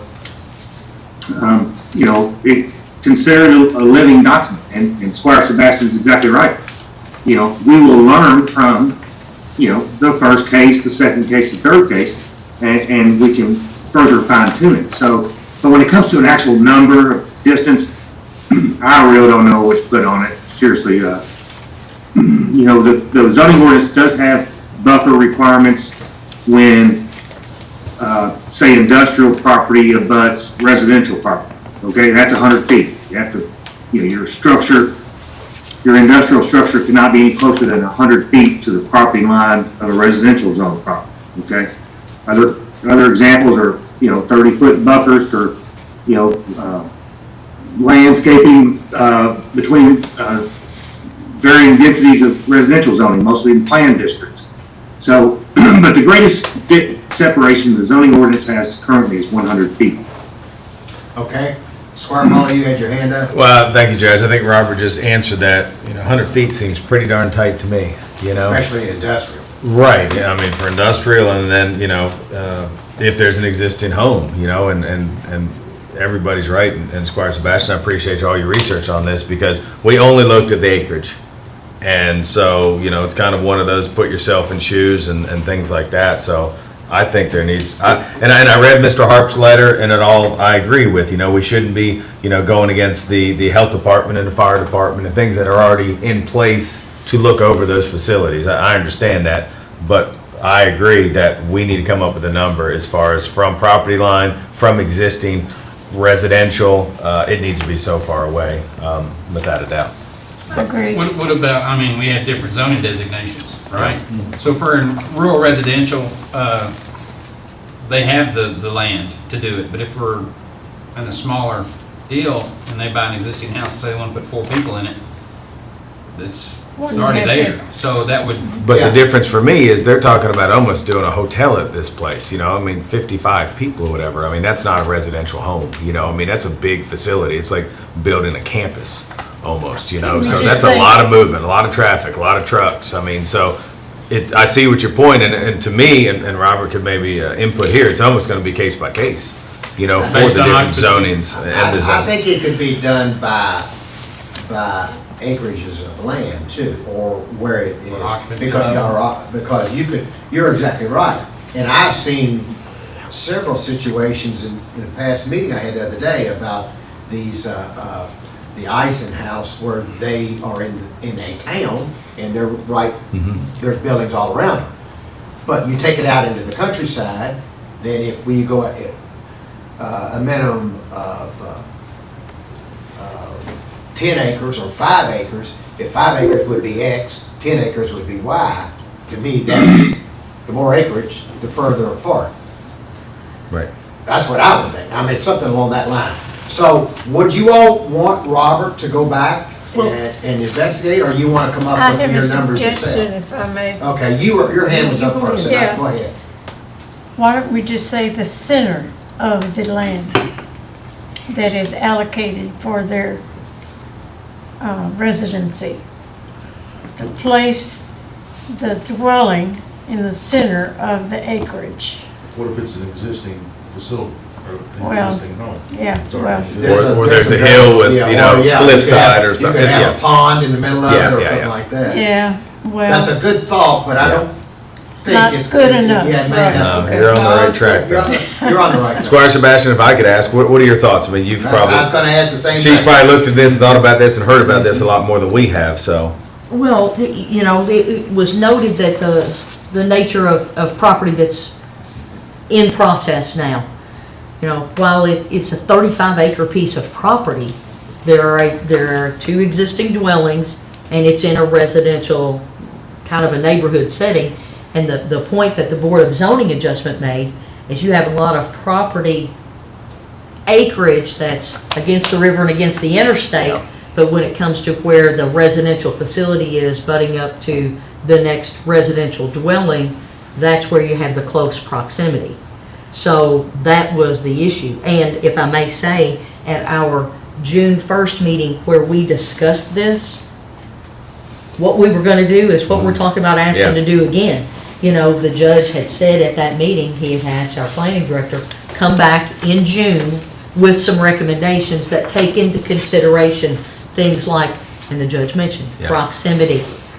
He mentioned, you know, like fire systems, water volume, I'll just call them all downstream effects. For example, in this discussion point, initially, there was a finding, I don't know if you call it a finding, a comment by the fire department that said we want a fire hydrant. Then they went back and said, well, now we know the nature of the water line. We didn't know that at first. And we want it sprinkled. So the conditions changed based on more awareness and knowledge, you know, for them. So I don't know. And I don't know if our planning director was able to take and do what the judge had asked at the beginning of June, to come up with some recommendations to bring us. That's what I assumed we would be talking about today, was what you had asked for June 1st, to see just some things that we could kick around. Because everybody was kicking a number of things around. So I just assumed that's what we would do today, is have something to vet and discuss. I've seen Councilor Sparks, when he shows his picture, that means he wants to say something. Okay, Councilor Sparks, I think you've got a comment. Only just a brief one, because I want to make sure that all members of the court are actually aware of what you're doing here. And I see it really plainly. I'm sure the community sees the distance and other requirements and the matters as they are factually presented. How far is this property, so everybody knows, from the next piece of property? That is Mr. Hart's property. You're talking about proximity. How far is it away? What was in the staff report by the GIS mapping was said that the corner wall to corner wall of proposed facility and existing residential dwelling of a person that's just gonna live there ad infinitum when they go outside and sit on their porch. 350 feet. So you're talking greater than a football field at the best level. That's the discussion here. So the court knows what you're sending back to planning and zoning, that that's your issue right now, that that's too close. That's what I'm saying was said at the Board of Zoning Adjustment. I mean, it's in the, I don't have a transcript, I'm sorry.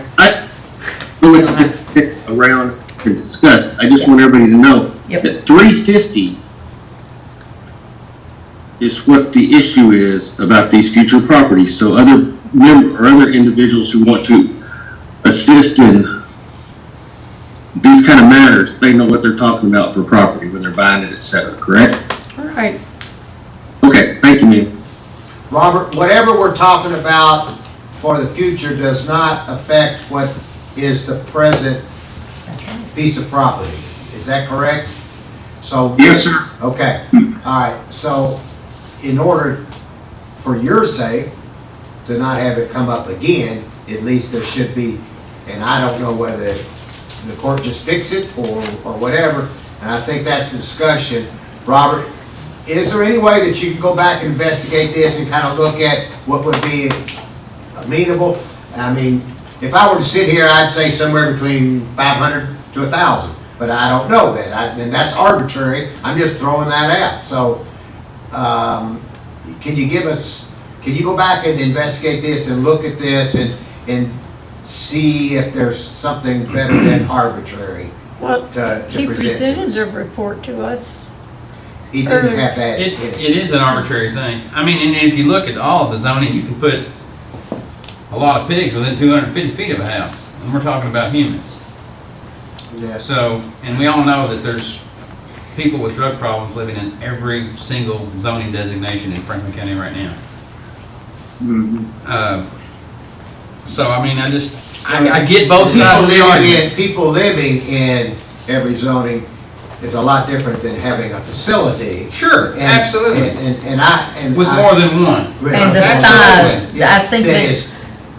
But it's a full arbitrary number we're shooting at. I don't necessarily know whether it may be, but that's why I'm asking Robert to look in to see if there are others that have done it, it becomes less arbitrary. There is a precedence for it. And do we look at some of the conditions based on what is known at this point that the Board of Zoning Adjustments put out there as maybe that's something that we review, put a 6-month window on new facilities to see, for example, they wanted to know how many runs are made by first responders for what, they wanted to know that. I mean, there were a number of conditions that they placed on this because they said they had the capacity to do so. So I don't understand. Well, we have to do that. Yeah, but. Go ahead, Squire Mullen. Thank you, Judge. Robert, can I ask you a question? Is in this situation, and I'm glad council put that into perspective as far as say a football field.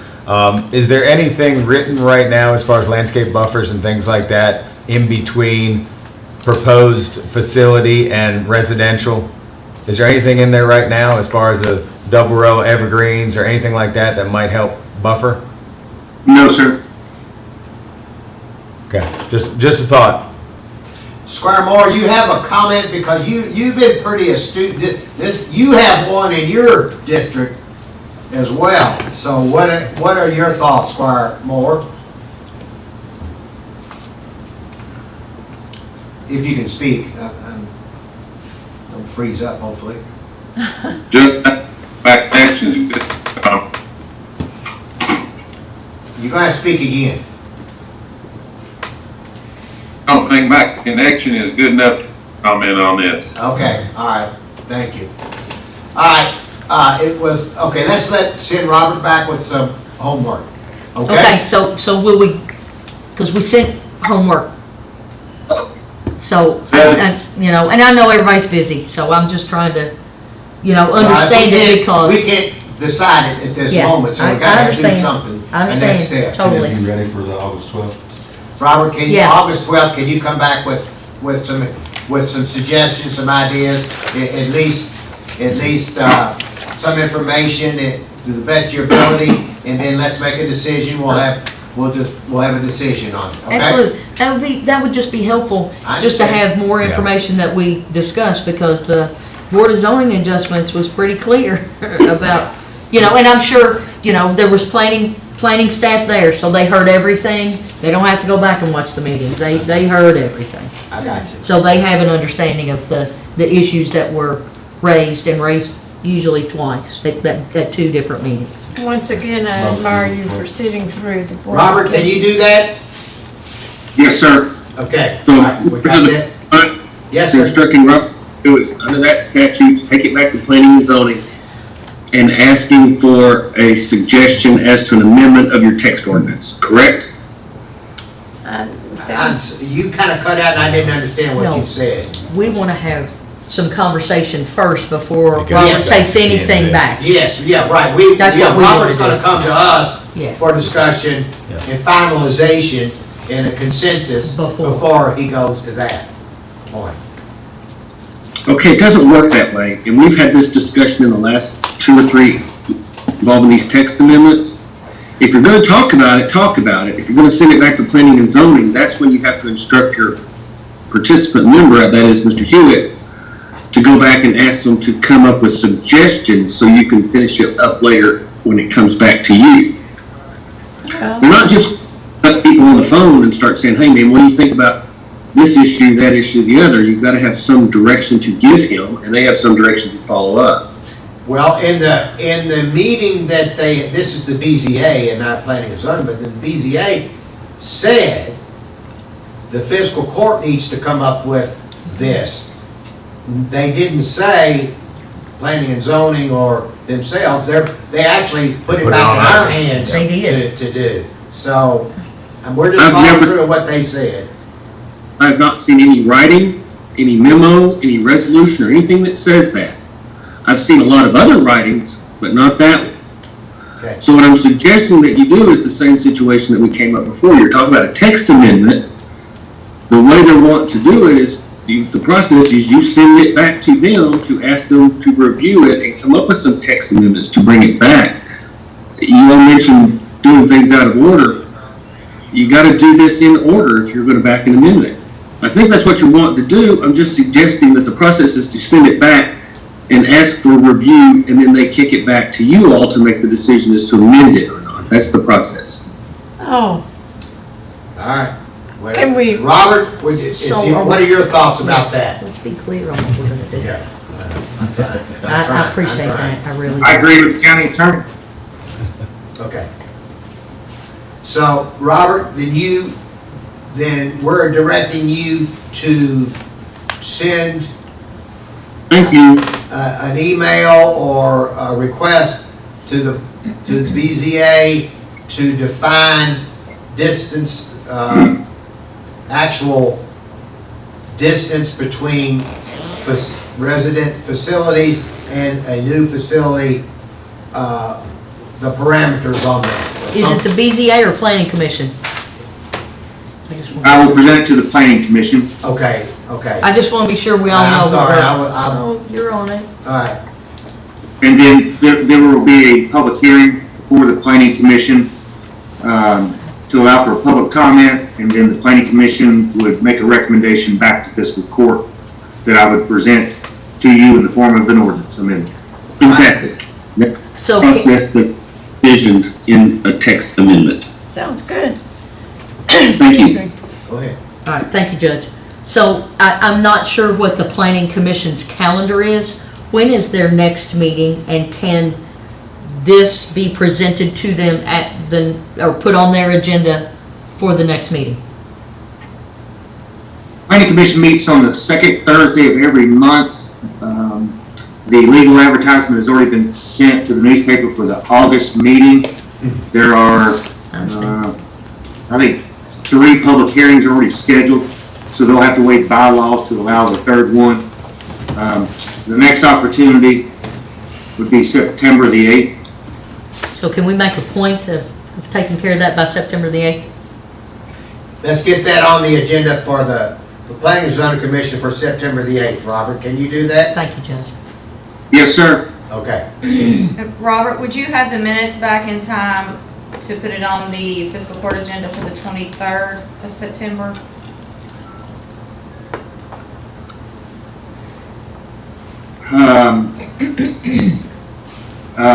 Not typically, but I could request them early.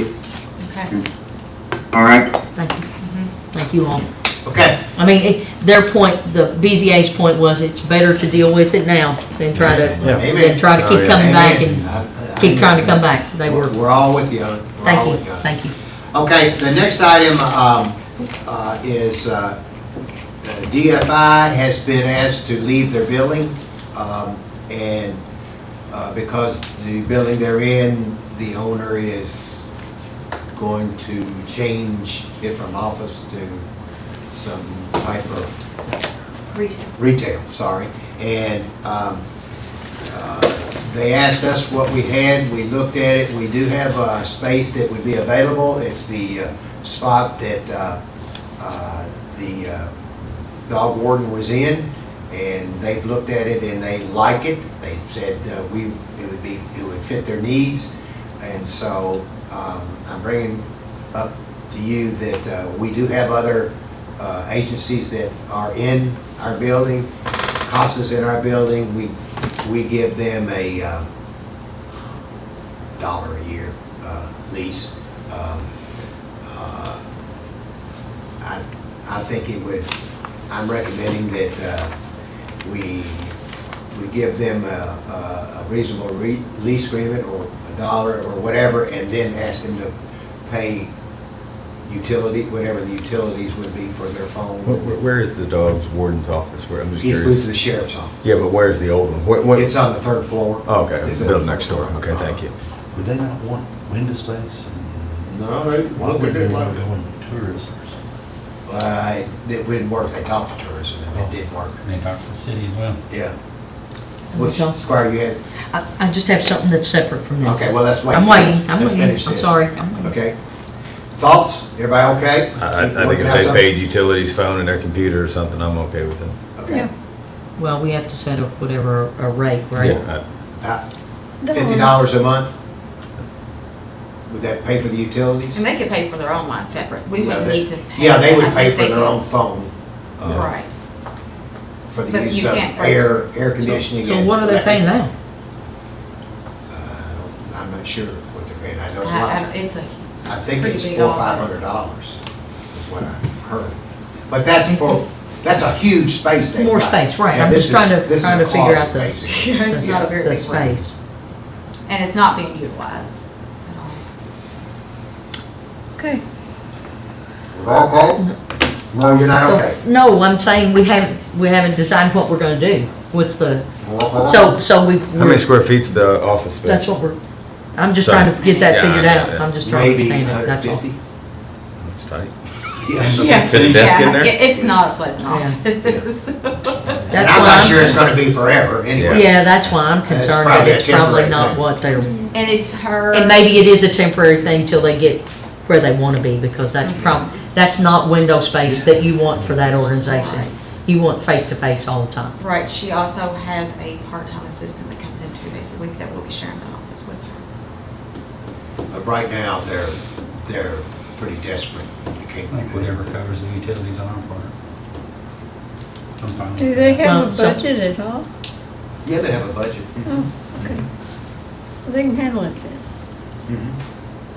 But they can handle it at what rate, Mike? Oh, Well, right now, since it's temporary, and again, I'm just throwing out that pay the utilities, pay what the utilities would be, then, because there's nothing in there other than a desk right now, and, So you're saying pay the utilities $50 a month? yeah. I can be right there with you. Yeah. Because I really think that this is one of those stopgap measures. Stepping stones, They yeah. they got a problem? Yeah. Yo, I'll solve it. Yeah. You call it. That's fine. I mean, community partner, you know, we're supporting them, and I think, you know, that'll go a long way, so I'm all for it. And we're doing it for CASA. Yeah, that's fine. I can't imagine it being It's not gonna be long-term. No, because they're gonna want face presence. So that's a good way to assist an Yeah. agency. I'll have it on the Absolutely. next. Yeah. Okay. Absolutely. You have something else? Yes, sir. Go ahead. So I had been in communication with the county engineer, our planning director, road supervisor, and multiple staff about a variety of projects that I had been asked about from constituents. So the county engineer in one of the messages said, you might need to bring these up at court, so here they come.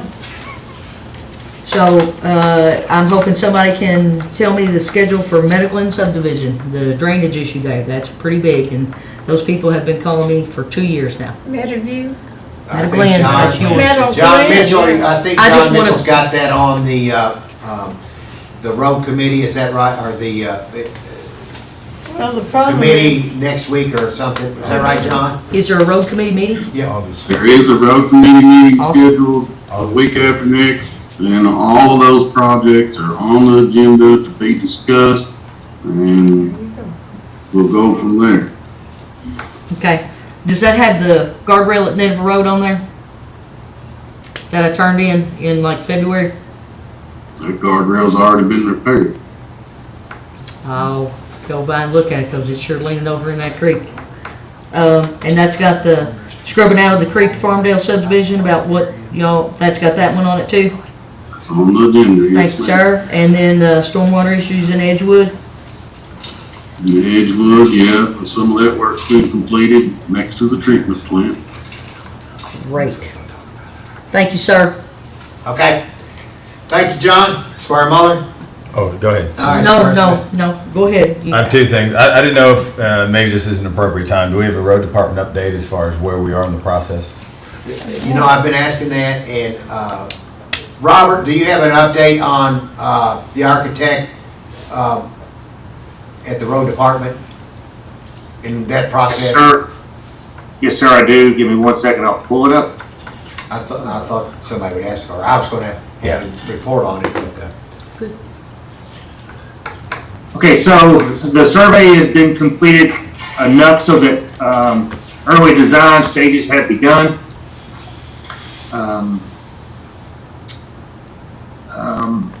Let's see here. They are requesting to be on the agenda of the road committee meeting.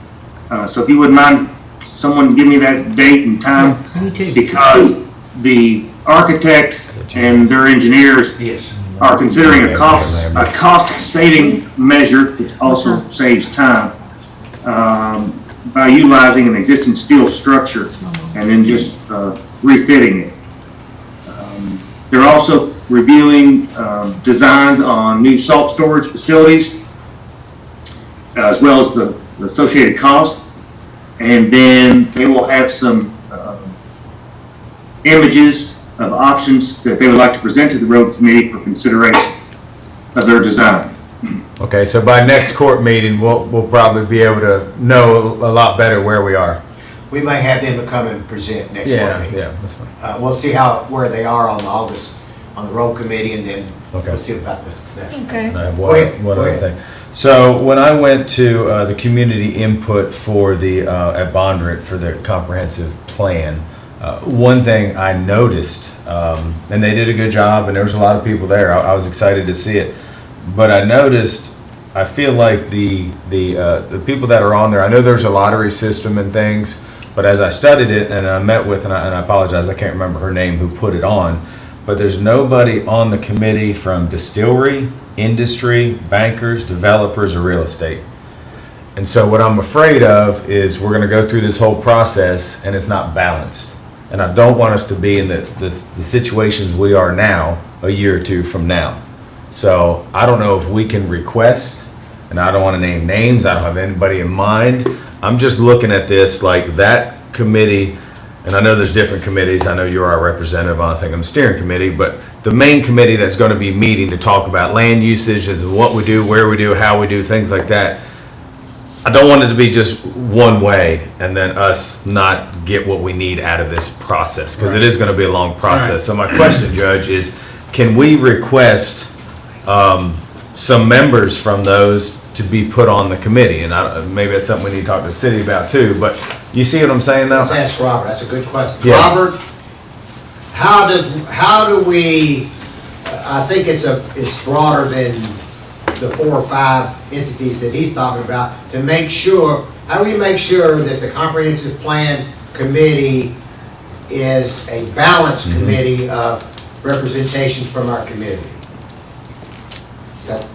Correct, Well- yeah, I just want to make sure we're heading in the right direction with a balanced group of people.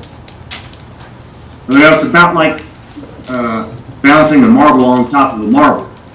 You do the best you can because there's always going to be a different group that says, "Oh, I didn't get in here." However, with that being said, I believe it's most appropriate if you direct me as staff. I will discuss this with Mr. Copley over at the city planning department, and we will bring this to the steering committee for their guidance, because I think they are the ones that have the authority to expand on, I guess, Squire Miller, I believe you're referring to the advisory committee. Right. Would that be, yeah, that's correct? Yes. So that the steering committee can direct the advisory committee to add representatives specific to, group A, B, and C. Well, and those are just the 5 I thought about: distillery, industry, bank, developer, real estate. Just when it was brought to my attention, I was sitting there looking at the list, and there's a lot of great people on there, don't get me wrong, and y'all are doing a great job, but I just want to make sure we get a balanced group of people from our community that can agree to disagree and that can work on an overall plan for where we need to move forward, so. I'm not sure they can agree to this. You know what I mean, Judge, so, But yes, Robert, if you would, take Squire Muller's list that he talked about, and you all look at any more. I'd like for you and Eric to look at that from a comprehensive approach. Make sure that we're doing the best we can to get as much diverse representation on the board as Is possible. everybody good with that, the court? Yeah. I mean, I just, And with that being said, we really need to push harder to get more public involvement in these public meetings. That last meeting, if you looked around the room, those people that weren't running for office or a politician, there was probably only 20 people there. right. So, I think the next one's at Franklin probably County. less than that. Yeah, It is next week. next week. It's next week at Franklin Yeah. County, and I'm gonna do everything I can to try to get as many people to show Yeah. up. I mean, they show up at a planning and zoning meeting when they don't agree with something or they wanna be for something. Right. But when we have the biggest, most important document guiding our county for the next 10 years, Yep. they need to be there. I agree And 110%. so, And maybe we need to do a better job as far as spreading the word, social media, things like that, individually as magistrates. You all as and- magistrates, make sure you do Yeah, that. and on the fiscal court page. Right. Yeah. Andrew will get that. Yeah. All right, Squire Sebastian? One last thing for me, Judge, and thank you.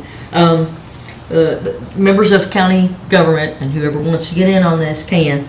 There's a cruise in this Sunday at Lakeview Park, which is July 24th. It's going to be at the Carter House from 1 to 4, and all the proceeds are going to go to the Franklin County Fire Department's toy drive.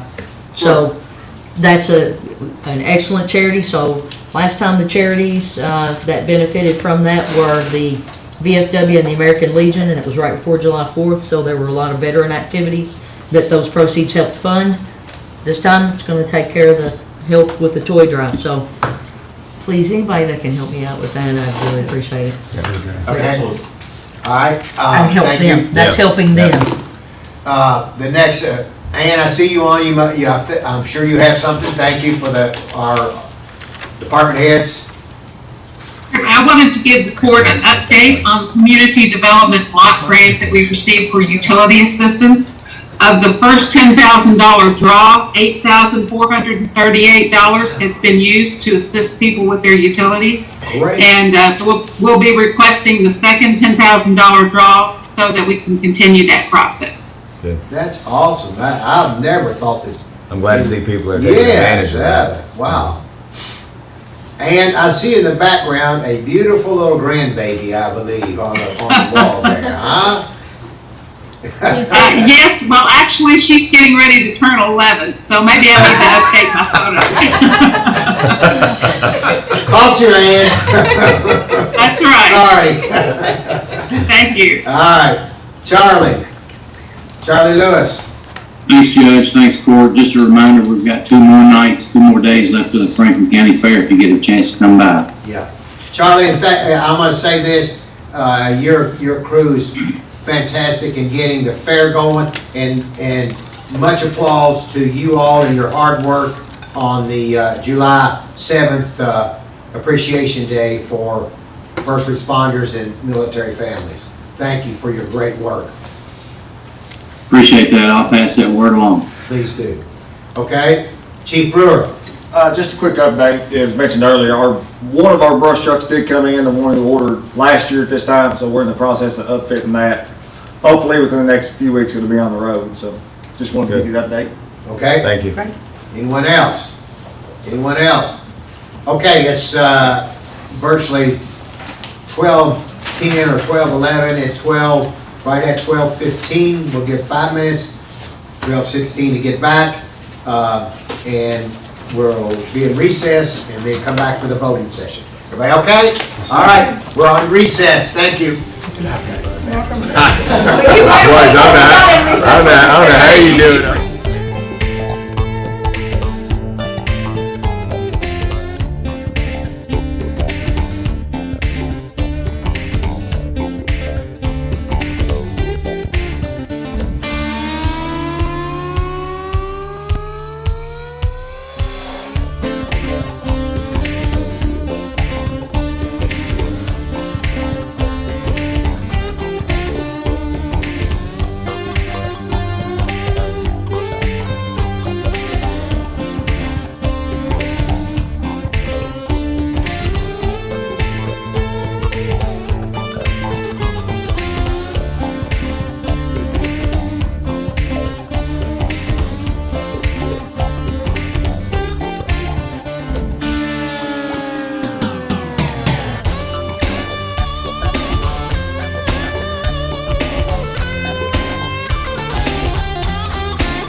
let's begin.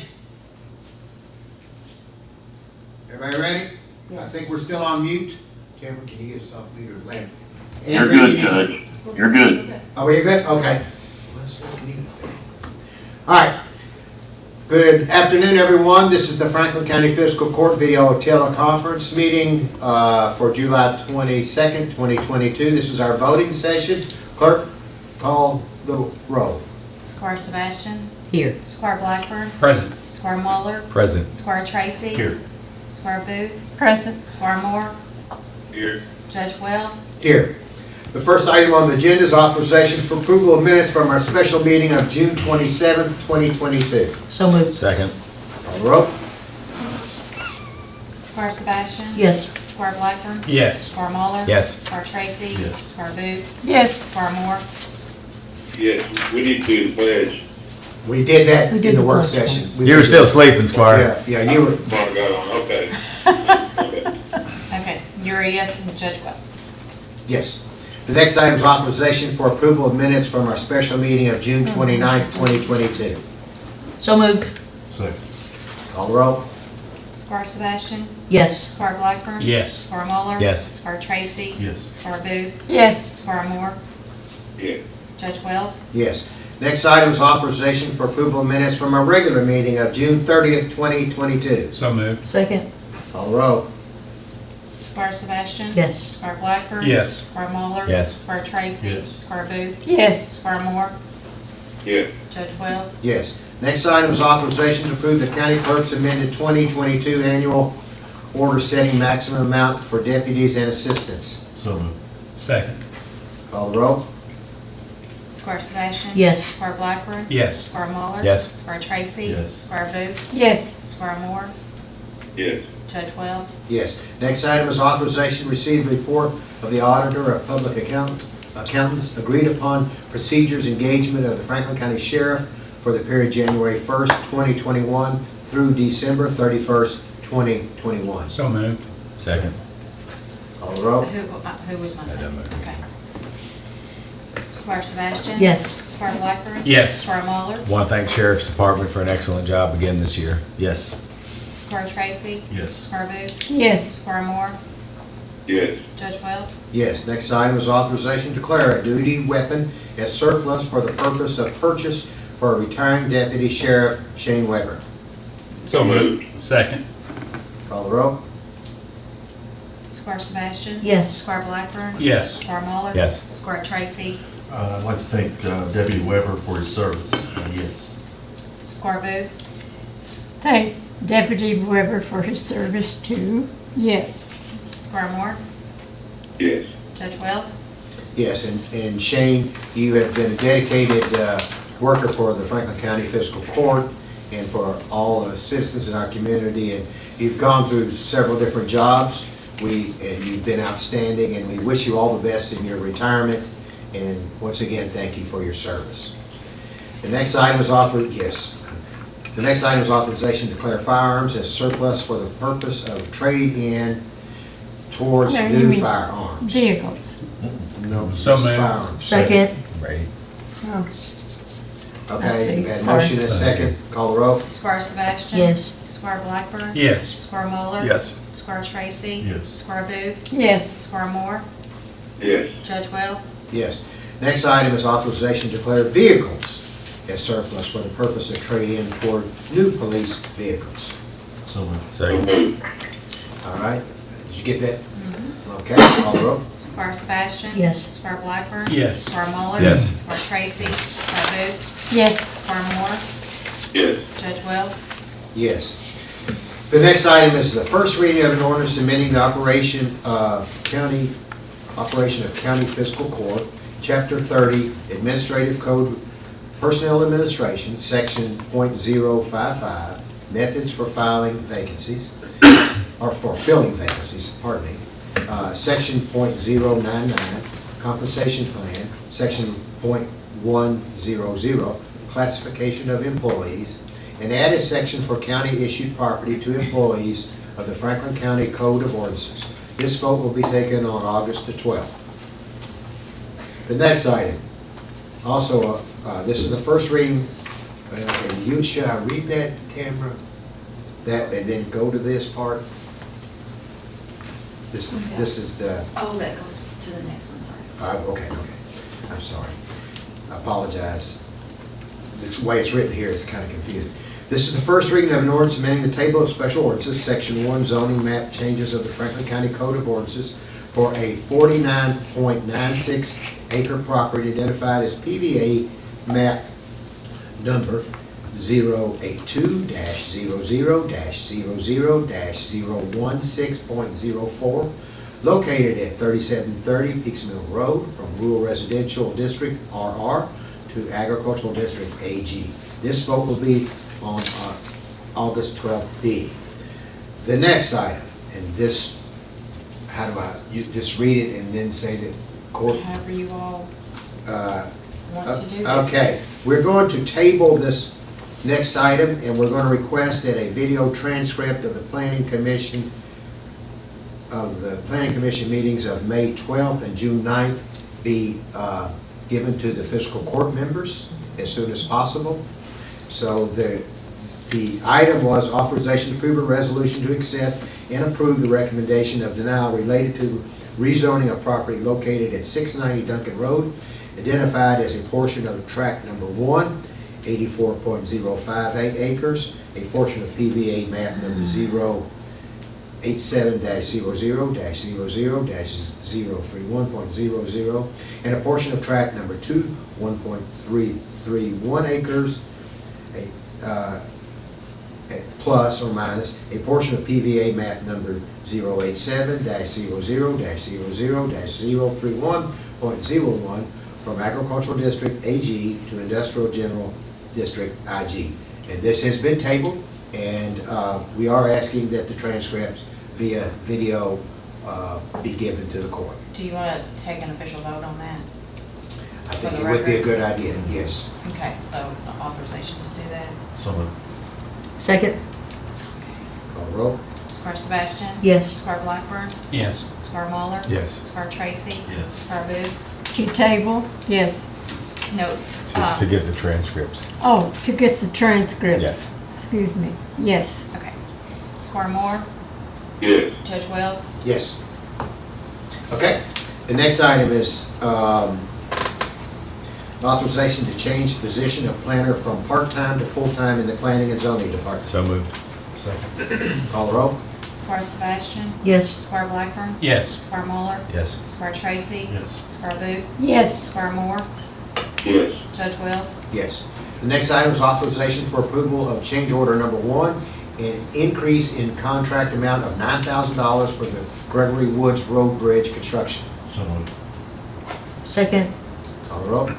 Scar Sebastian? Yes. Scar Blackburn? Yes. Scar Muller? Yes. Scar Tracy? Yes. Scar Booth? yes, Scar Moore? Yes. Judge Wells? Yes. Next item is authorization to award the bid for de-icing salt to the lowest bidder, Morton Salt. so moved. Second. Call the roll. Scar Sebastian? Yes. Scar Blackburn? Yes. Scar Muller? Yes. Scar Tracy? Yes. Scar Booth? Yes, Scar Moore? Yes. Judge Wells? Yes. The next item is authorization to advertise a request for proposal, RFP, for assistance in the creation of a Franklin County Sports Commission and other tasks as identified in the project specifications. So moved. Second. Call roll. Scar Sebastian? I have a question. So are we voting, when we vote on this, are we voting to the material that's in our packet and to do it immediately today? Is that what we're Yes. voting to do? Yes. And that's before the meeting that we're gonna have Yes. on August 3rd? So let's talk about that, because, I mean, do we want to change that? I mean, because I don't think the vote's going to be there. So can we change the verbiage to say, and I think what we had talked about is after the meeting, giving the park committee authority to make changes and send it? Okay. well, what are we voting on? And Scar Moore wasn't okay with that, so. Well, let's see if we got enough votes. Do we have enough votes for that to That's be from- changed? Yes, sir. No, I'm not to vote for that. Well, hold on, Squire, Counselor Sparks is on. The parties are correct. If you're voting on this agreement, You're not sending it back to the park committee to edit it further to send it all out. You're voting on this agreement. Park committees or general committees of the court have limited but only recommendation power. We've discussed this in other matters. If you approve this to send out in the next 30 days or 90 days or whatever you're going to do, this is your agreement that the court has ruled on. You're not, the court can't send matters to committees to make decisions. The court has to make decisions. So I think you're voting on it one way or the other.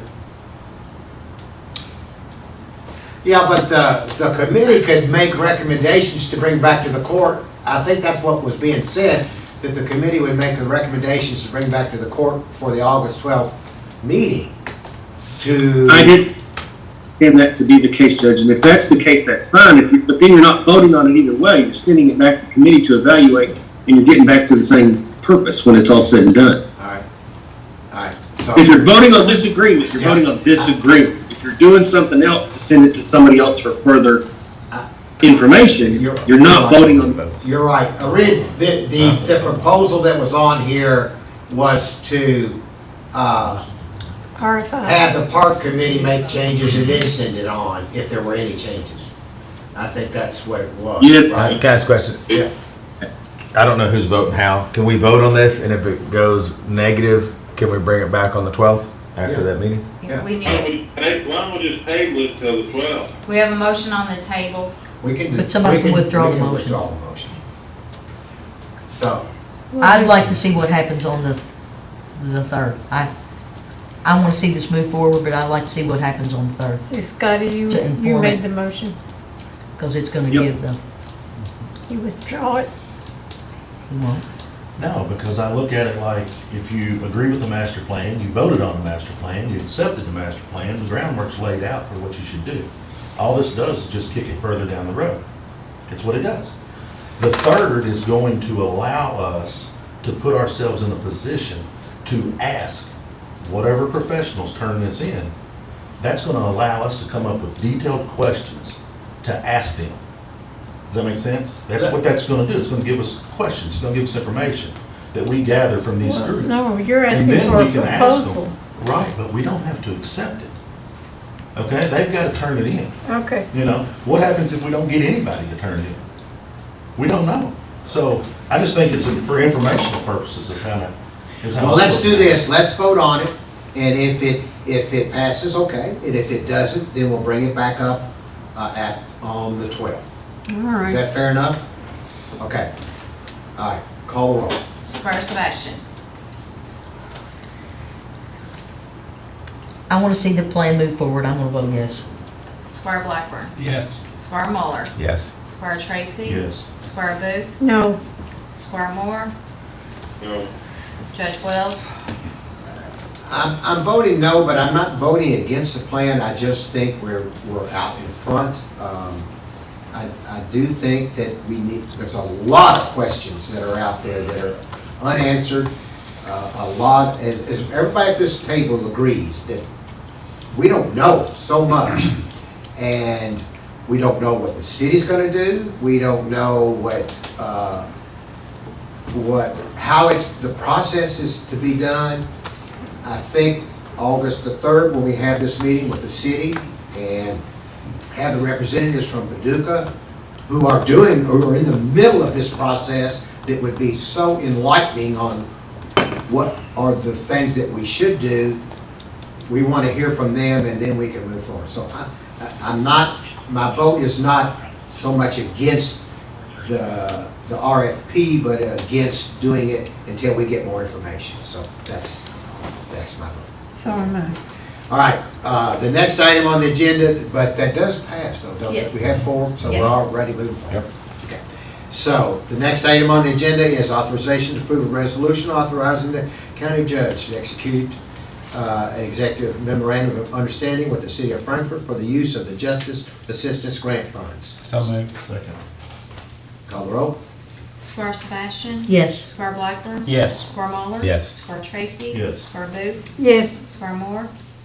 Yes. Judge Wells. Yes. Next item is authorization to approve a promotion of Jason Brooks to rank of battalion chief. So moved. Second. Call the roll.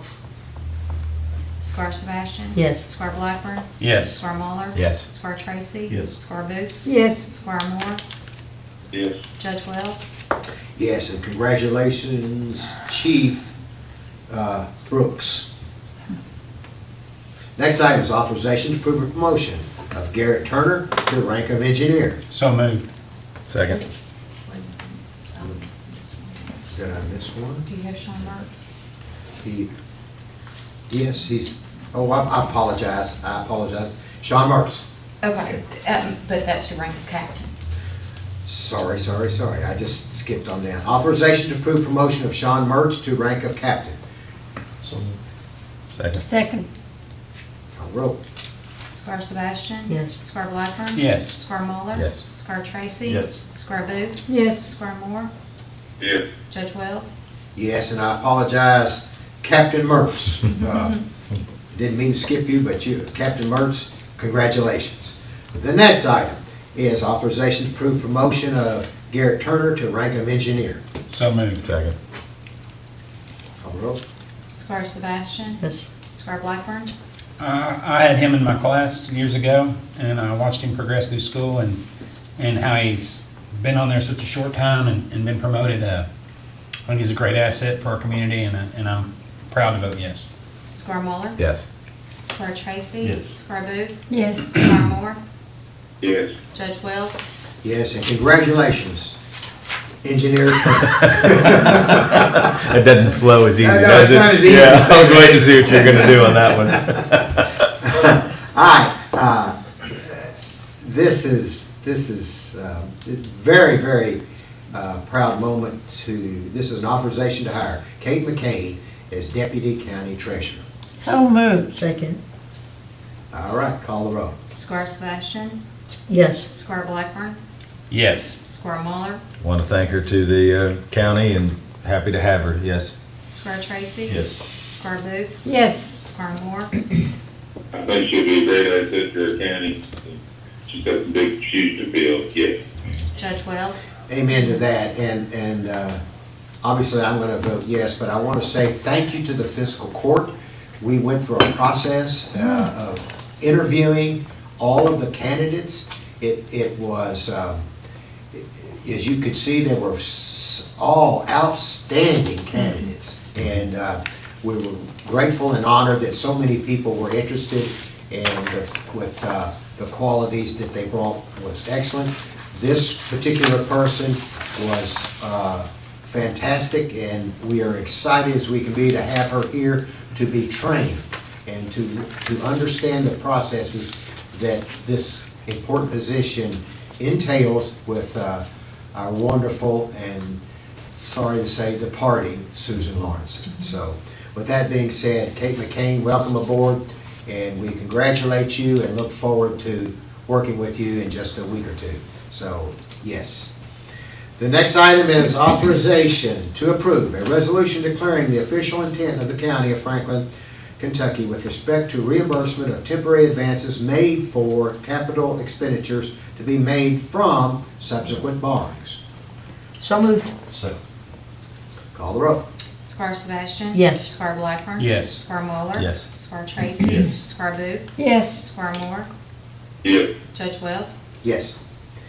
Okay, the next item is authorization to receive the treasurer's fourth quarter fiscal year end financial statement report for the 12 months ending June 30th, 2022. So moved. Second. Second. Call the roll. Scar Sebastian? Yes. Scar Blackburn? Yes. Scar Muller? Yes. Scar Tracy? Yes. Scar Booth? Yes. Scar Moore? Yes. Judge Wells? Yes. Next item is authorization to receive the treasurer's financial statement for fiscal year ending June 30th, 2022. So moved. So moved. Second by Squire Moore. Call the roll. Scar Sebastian? Yes. Scar Blackburn? Yes. Scar Muller? Yes. Scar Tracy? Yes. Scar Booth? Yes. Scar Moore? Yes. Judge Wells? Yes. Next item is authorization to receive the treasurer's report. So moved. Second. Call the roll. Scar Sebastian? Yes. Scar Blackburn? Yes. Scar Muller? Yes. Scar Tracy? Scar Booth? Yes. Scar Moore? Yes. Judge Wells? Yes. Next item is payment of claims. Is there a motion to deny any payment of any claims? Okay, seeing none, let the record reflect. Claims are ordered to be paid. Okay, the next item, authorization to go into closed session per KRS 61.810, subset 1, subsections. B, deliberations on the future acquisition or sale of real property by a public agency when publicity would be likely to affect the value of the property. And section C, discussion of proposed or pending litigation against or on behalf of the public agency. And section F, discussions or hearings which might lead to the appointment, discipline, or dismissal of an individual employee. No action will be taken during this closed session, and we could come out into open session and have some action. So moved. Second. So moved. Okay. Hang on a There second. must be a delay. Call the roll. Clerk For the- Sebastian? No, behind. Yes. Squire Blackburn? Yes. Squire Muller? Yes. Squire Tracy? Yes. Squire Booth? Yes. Squire Moore? Yes. Judge Wells? Yes, okay, we're going into closed session, and we're gonna bring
session.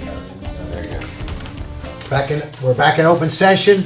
Is there a motion to, authorization to hire our firefighter, Anthony White, to our fire department? Second, Lambert, then I. Okay, there's Okay. motion and a second. All right. Call the roll. Okay. Squire Sebastian. Yes. Squire Blackburn. Yes. Squire Muller. Welcome to the team, yes. Squire Tracy. Yes. Squire Booth. Yes. Squire Moore. Yes. Judge Wells. Yes.